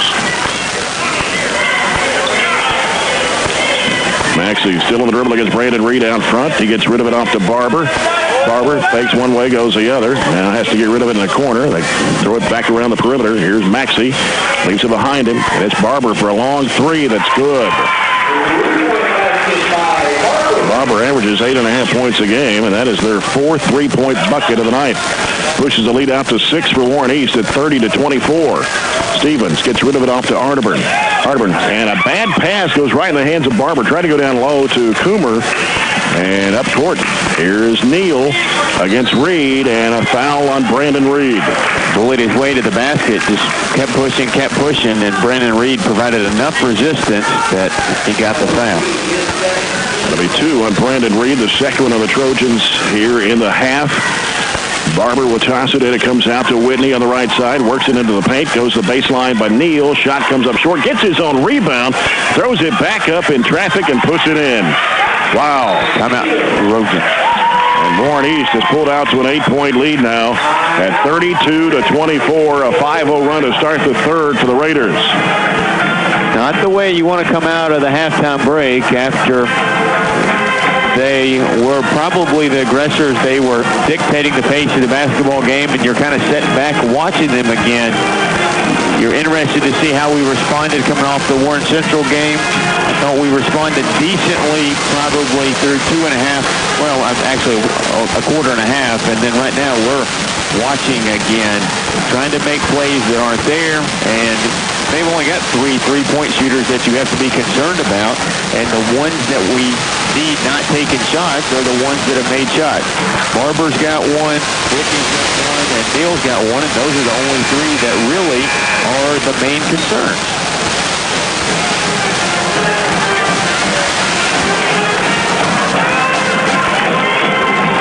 Barren down by 8, 32-24, 5:54 to go here in the third. And Warren East with 4 threes, and 2 of them by Neal, 1 by Whitney, and the other one by Barber.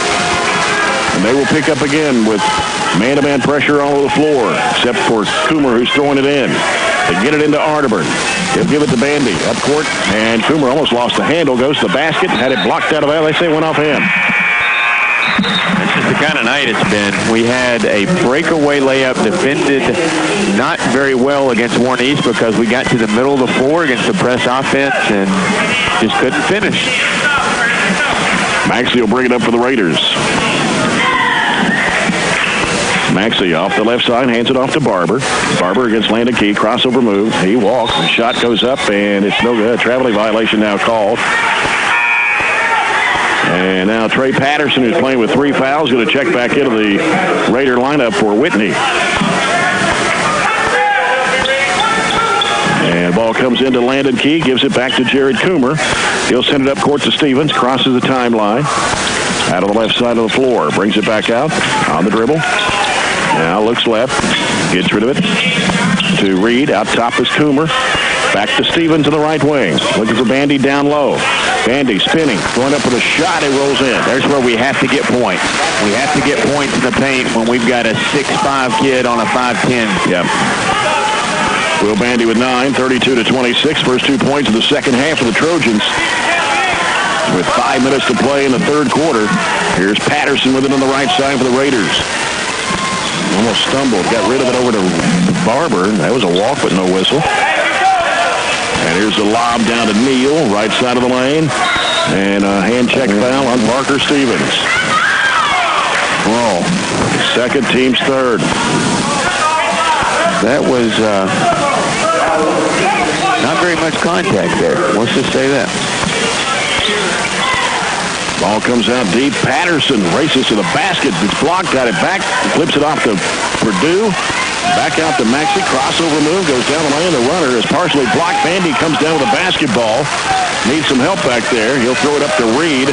Reed will send it down to Landon Key on the left side. Back to Reed. He'll fire up a three. It's no good. Offensive rebound by Bandy on the right side. He'll give it out to Key for a three-pointer. It's no good. It's all batted around. Caught by Reed. Had it smacked out of his hands. And almost saved in bounds by Warren East, but the Trojans will get it back. A little more active there. Had 2 really, really good looks at it. Bryson Wallace returning to the Warren East lineup. He'll come in for Purdue. Actually gets shorter with that substitution. Whitney coming in to replace Barber now. 4:18 to go here in the third. Barren down 6. This is 32-26. Shortest lineup East can put on the floor. See where we can get matchup time. Key. Inside. Bandy in the lane. No. Rebound taken by Maxey. He'll give it off now to Patterson. Patterson driving. He walked. No whistle there. 15-footer left side. Good for Maxey. Oh, run out. We missed it. 34-26. 3:52 to go in the third quarter. Stevens, left side over to Key. Flips it down into Coomer. Back in the corner. Key, three-pointer, no, air ball. Taken by Patterson, racing down the floor with it. Goes to the hoop, lays it up, it is good. And now Warren East has their longest lead of the ball game at 10. 36-26, almost a steal by Patterson. And Stevens here on the near side on the dribble. Got bumped, no whistle. Here's a 15-footer that's no good. Battle for the rebound taken by Whitney for Warren East. Trying to get control of it in the corner. It's Maxey with it on the right-hand side. That's a double dribble. Ooh, missed that one. Anderson with it out front. Now the top of the horn. He'll send it off now up the baseline. Wallace has it blocked in there. Brandon Reed, Will Bandy with it. Sends it down the floor to Stevens. Stevens will throw it up, and it drops in for him. Needed that bucket. Yes, sir. His 7th point of the game, 36-28, Warren East. 2:43 to go in the third quarter. We've been getting good shots, I think, but we haven't been able to make them. And Patterson has it out front for the Raiders. Waves it off with Whitney on the right side. Long range. Now wants to drive against Key. Inside. Forces up the shot. No good. Rebound to Key. Long pass down the floor to Coomer. Coomer bounce pass off to Stevens. Baseline shot is no good. Slapped out of bounds by Wallace. Garrett Arterburn. Tyler Smith. Gavin Withrow coming back in. Tyler Bush seeing his first action tonight. 6'1", 170 sophomore. So Arterburn and Coomer are the only starters on the court for Barren, as Withrow will handle it out front with 2:13. And the Trojans down by 8. Arterburn Giving it out to Coomer. He'll fire up a three-point shot. It's no good. Long rebound back to Withrow. Inside, here's Bush. Has it partially blocked. And it's out of bounds. Back to the Trojans. I don't think we have ever blocked or ever deflection they've had on shots. Percentage we've had all year. Tyler Smith will toss it in to the left baseline for the Trojans. Comes out to Withrow. Hardenberg. Bounce pass inside. Smith puts it up. No good. Ball taken in there underneath the basket by Maxey. Can't really do anything about it. And Maxey cut off by Withrow. Brings it back out. Gives to Patterson. Patterson now to Neal. Back off to Maxey once again. Circles around to the left side. Now dumps it down in there to Neal. Neal working around Coomer. Throws it off underneath the basket. Shot goes in and a foul. So Purdue, it's the second field goal tonight. And a foul on Tyler Bush. They're making their shots and extending the lead. This is a chance, I think, to make it the largest. It is. It'll be an 11-point lead now as Purdue, that was their first free throw of the ball game. 39-28. Withrow works it to the right side. Leaves it out there with Arterburn. Arterburn working around, and a foul here on Neal. His first. That'll be 2 on Warren East in the second half. With 1:25 remaining here in the third quarter, and Barren down by 11. Warren East brings back in Adante Barber. He'll replace Thomas Maxey. Ball comes out to Coomer. He dribbles. Wants to take Neal one-on-one. Takes it right down the lane. Flips it up. It's no good. And Coomer snatches the basketball. Goes underneath the Smith, and he lays it in. First 2 for Tyler Smith. 39-30. Jump shot. 17-footer. Good for Whitney. It's almost as quick as we cut into the deficit. They put it right back where it was. 41-30 with a minute to play in the third quarter. Withrow works against Whitney. Long bounce pass right over to Arterburn. Arterburn now on the dribble. Floats it over cross court to Coomer. Coomer sends it back out to Smith. And around it goes to Withrow on the right side. Out to Coomer. He'll fire up a three. It is no good. Crashing the board was Bush. He tried to go back up. Got bumped in there. And here come the Raiders on the attack as Whitney drives in a collision with Withrow and an offensive foul. It'll be on Whitney, his second, team's third of the second half with 29.9 to play here in the third quarter. Barren down by 11. Withrow brings it up for Barren. Barren County only 3 buckets here in the third quarter. Withrow on the dribble with 19 seconds to play. Withrow going left, gives it off to Bush and back out to Withrow. Withrow now picks up his dribble, gonna have to do something with it. Throws it up to Coomer. 5 seconds. Coomer takes it down the lane, scoops it up. It is no good. Smith trying to throw it back up, no, and that's the end of the third quarter. After 3, it is Warren East 41, Barren County 30. We'll come back to the fourth and final quarter after this timeout as you're following the Trojans on 103.7 Nash Icon. The BCHS Live program is here to showcase everything going on at BCHS, from athletics to special events and opportunities to ceremonies and celebrations. The BCHS Live program is here to show everyone in our community what BCHS is all about, and with 3 major online outputs of our broadcasts, we truly live up to our motto, everything BCHS, anywhere you want it. The Burgundy Media Network, or BMN for short, is a network of Barren County High School's 3 major media outlets, 88.7 FM, Trojan Radio, BCHS Live, and the Trojan Times school newspaper. As a whole, we are determined to provide you with BCHS news, sports, and interest like never before. Check out our weekly newscast broadcasted every Friday from within Barren County High School, or check out our website at barrenschools.com/BMN. From all of us to you, we thank you for your support of all things BCHS. Did you? And Eastern and Pacific, CNBC, get yours. The fourth and final quarter brought to you by Citizens First Bank. Come grow with us. Trojans are trailing the Warren East Raiders 41-30. Jay Turner with Robert Bauer here back at Warren East, and the Trojans got some work cut out for him here. Down by 11. Stevens with the basketball, works against Patterson, angles off to the left side. He'll drive it into the lane, goes over to Arterburn on the right, shovels it back off to Stevens. Stevens will bring it back out front. Now Stevens goes left side, reverses right, backdoor pass comes to Arterburn. He goes in for the bucket. It's up and in, and it'll count, and a foul on Whitney. 20 seconds in, that might be the lift we need. Cut it back to single digits and a chance to cut it closer. So one shot coming for Arterburn. And I don't think they've counted the bucket on the scoreboard yet. Or have they? Yes, they have. 41-32. Arterburn's free throw on the way, short off the front of the rim. Rebound to Purdue. Every opportunity at the foul line is crucial. And here is Patterson giving it off to Barber. Down in the corner goes to Purdue. Back out to Barber. Out front to Patterson. Trying to go into a zone trap. And Patterson over to Maxey. Jumps it up from 10. It's short. Neal with a rebound and threw it away. He partially deflected it, but nobody knew it to turn around and corral the rebound. Barren down 9, 41-32, 7:13 to go. Here's Coomer with a basketball. Coomer thought about a three, gives it back out front to Stevens. Stevens back to Coomer, gets a screen from Bandy, drives the other way, goes to the basket, try to dunk it.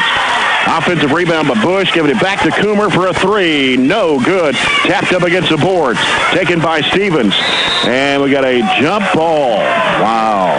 Not a jump ball. Jay barely had his pinky fingernail on it. Wow. And Warren East will get the ball. Patterson went to the backcourt against Tyler Bush, and he'll give it off now to Maxey. Now to Neal. In the corner, here's Barber going up the baseline. The runner, good.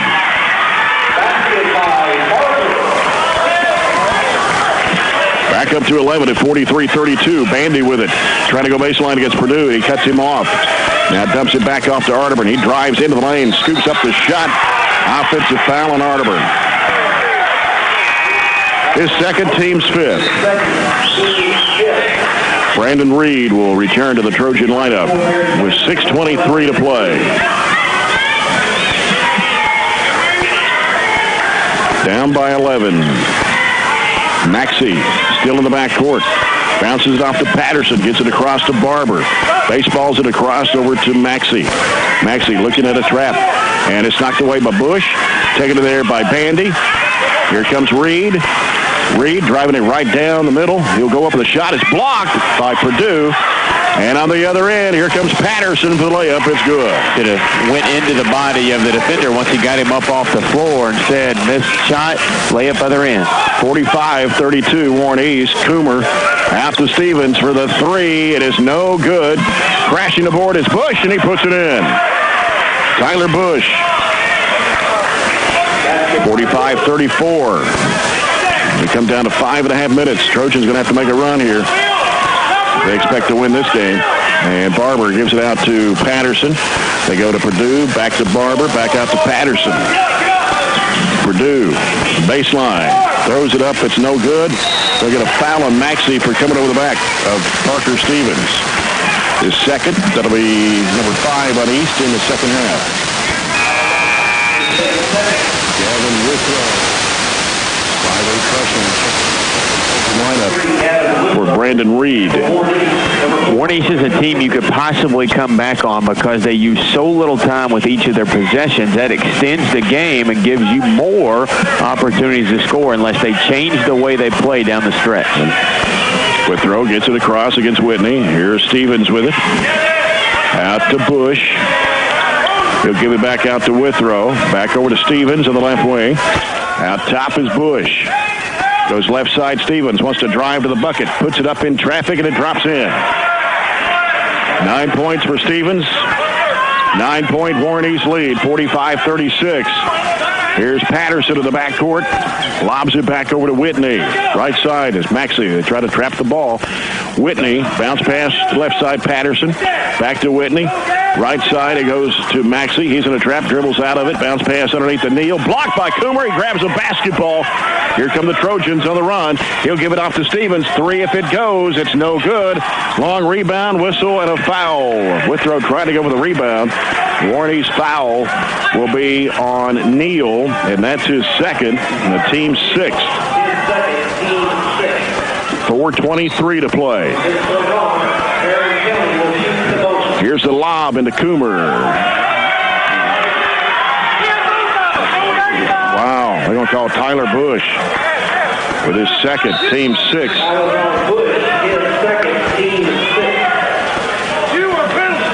That was a great play, Jay. That was a great. I didn't see anything Bush did. That was. Let's just say it like this. That was a great, well-executed play that will not ever be in the scorebook because of that call. Yeah.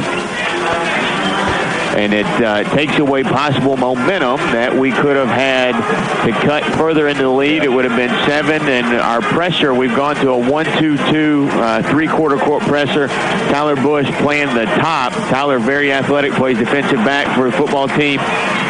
Disrupts a lot of plays, passes throughout the year. That way, we get an opportunity here on the basketball floor to cause some disruption, and we'll have to get them sped up, continue to speed them up, and get them to turn the ball over. Honestly, that was a heck of a play on the defensive end by Jared Coomer, and a nice assist.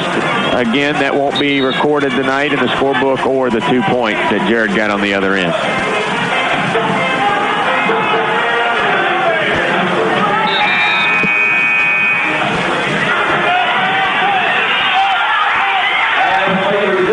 Patterson had to hurry and almost knocked away by Stevens as they were just taking their time to inbound the ball. Comes in the middle, Neal. He'll give it off to Patterson. 4:12 to go. And a reach-around foul on Bush. His third, team 7th. Going to put the Raiders in the bonus with 4:10.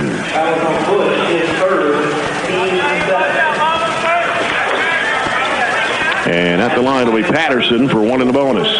Forney's not a terrible free throw shooting team, 67%. And Patterson, 75% from the line. And the shot's good. 10-point Warrenty's lead, 46-36. They're probably not the easiest team to block out on a free throw either, because they're so quick and athletic and just get around you and go to the rim. And hits the bonus. Back up to 11 at 47-36.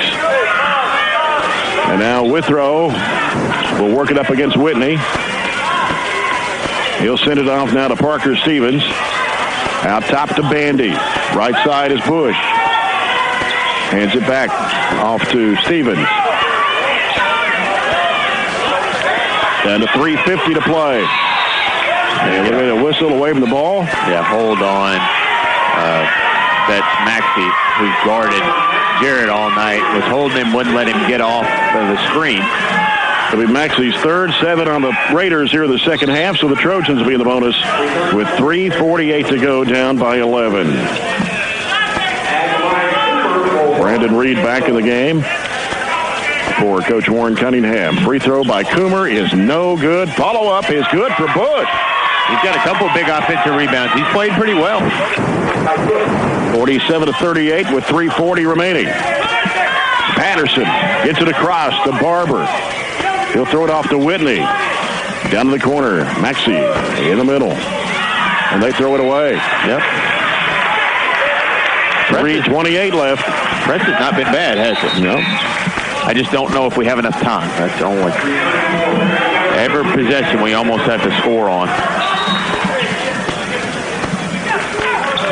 Parker Stevens will send it off to Coomer. Coomer being chased out there by Barber. He'll dump it into Bush and try to bounce it off to Bandy. Taken away by Neal. Neal pulls up with a 10-footer, and he hit it. 3:09 remaining. 49-38 Warren East. Bandy giving it down long to Stevens. Stevens back to Withrow on the right wing. Top of the key, Coomer lets it go for 3. Rims no good. Rebound Bandy, back up and in. 11 points for Will Bandy. 49-40. 2:50 to play. Haven't been able to cut it much closer than 9, have we? And in the backcourt, Patterson, diagonal pass right side over to Maxey. Bounce pass into Neal. Leaner off the glass, good. And they're going to call a block. 16 for Neal. The foul is going to be on Will Bandy, his second. Barren County's 8th. 51-40, Warren East.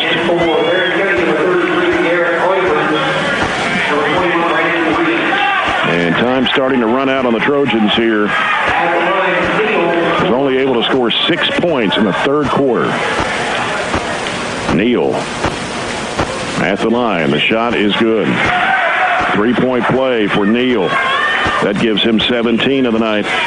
52-40 Trojans with 2:30, by Warren East. Trojans with the basketball. Going to have to put up some shots in a hurry. Stevens throws it up, no good. Rebound by Purdue, knocked out of his hands by Arterburn and out of bounds. It goes back to Warren East with 2:26 to play.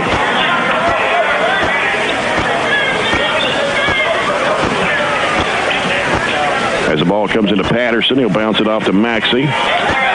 Maxey will get it across the line now. 2:16 being chased out there. Maxey trying to get away from the trap. Now he's wedged here at midcourt.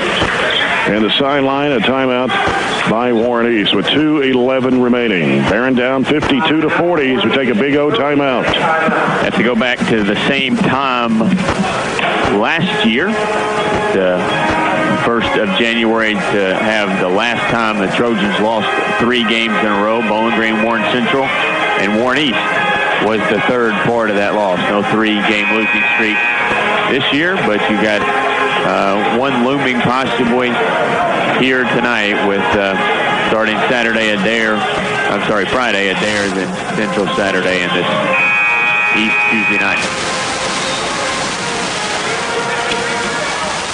And Long knocks it away, and got to be our ball.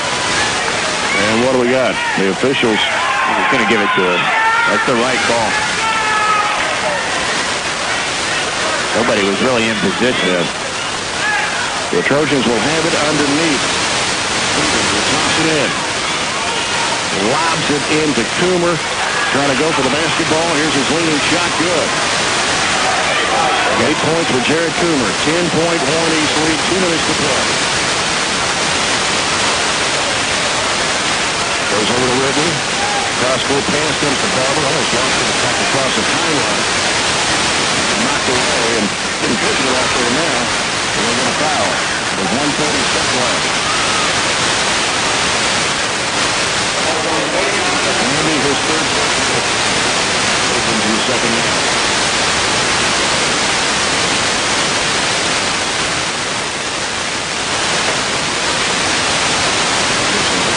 Three out of 3. Warren East has missed the free throw. They're 5 out of 5 for the ball game. 53-42. Patterson puts it up in the air, and this one comes off. And a rebound to Will Bandy. Coomer went to the deck. Here's Arterburn giving it over to Stevens. Stevens gives to Coomer. Coomer wants to drive it down the lane, throws up a wild shot, trying to draw the foul, and he did. And he'll go to the line to shoot 2.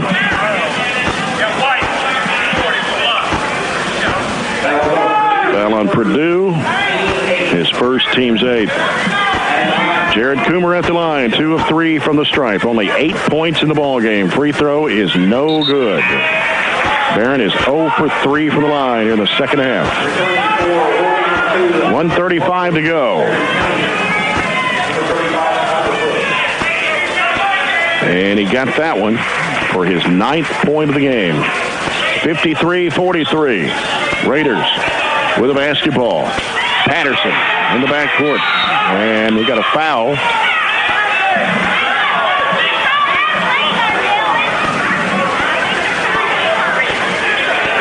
And it's on Garrett Arterburn, his 3rd, team's 10th.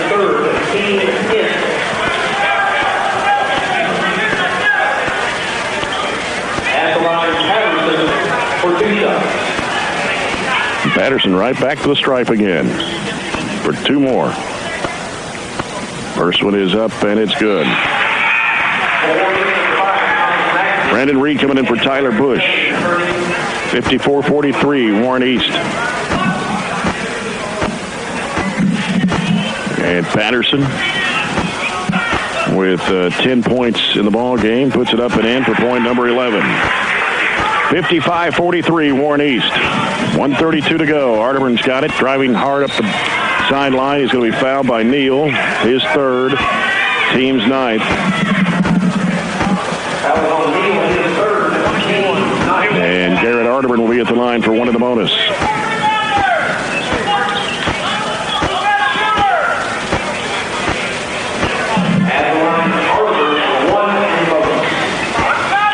Arterburn, an 80% shooter, missed his only free throw a little bit ago. This one is up, and it's good. It's his 5th point of the game. 55-44, Warren East.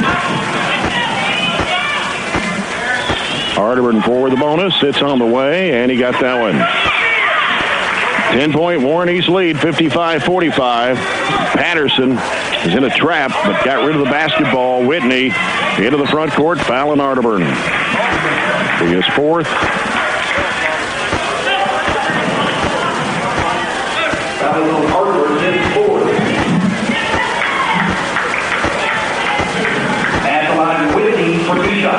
We've been able to score 14 this quarter, and they've been able to score 14 this quarter after that missed free throw. But the 3rd quarter is what really did us in. If you go back, they outscored us by 8.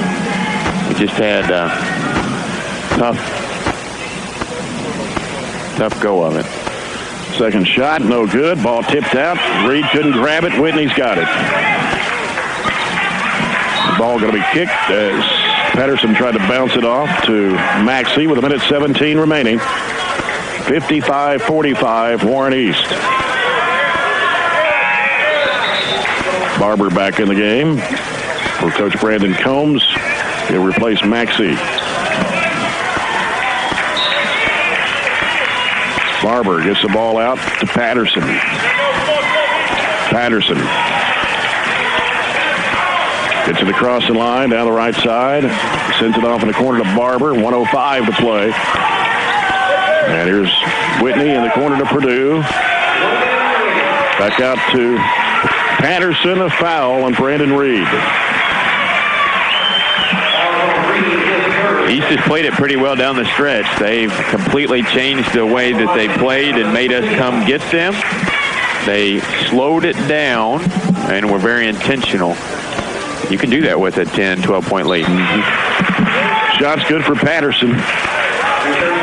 He is 6 of 7 at the stripe, all in the 4th quarter. 56-45, Warren East. 59.3 seconds to play. And this one is up, and it rattles and stays in. 57-45, Warren East. Stevens with the basketball with 55 seconds to play. Throws up a 3. It's going to come off the rim. And ball's loose. Picked back up by Reed. Throws it to Arterburn. He'll fire it up for a 3, and it's no good. Ball slapped back out and taken by Barber. Into the front court. And going to be a foul here on Brandon Reed. Crashed into Patterson. 4 on Reed. With 39.7 to play. Patterson goes back to the free throw line. And he'll have 2 shots. Where he is 7 of 8. He missed that one.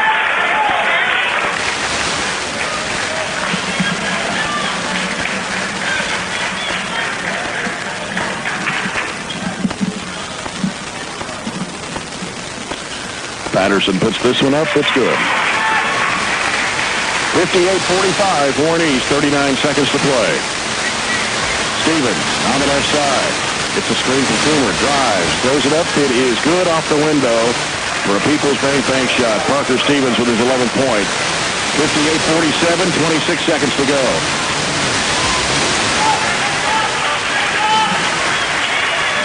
Oh, I'm out of bounds? I think so. Patterson went out of bounds with it, and so the Trojans will get it with 23 seconds to play.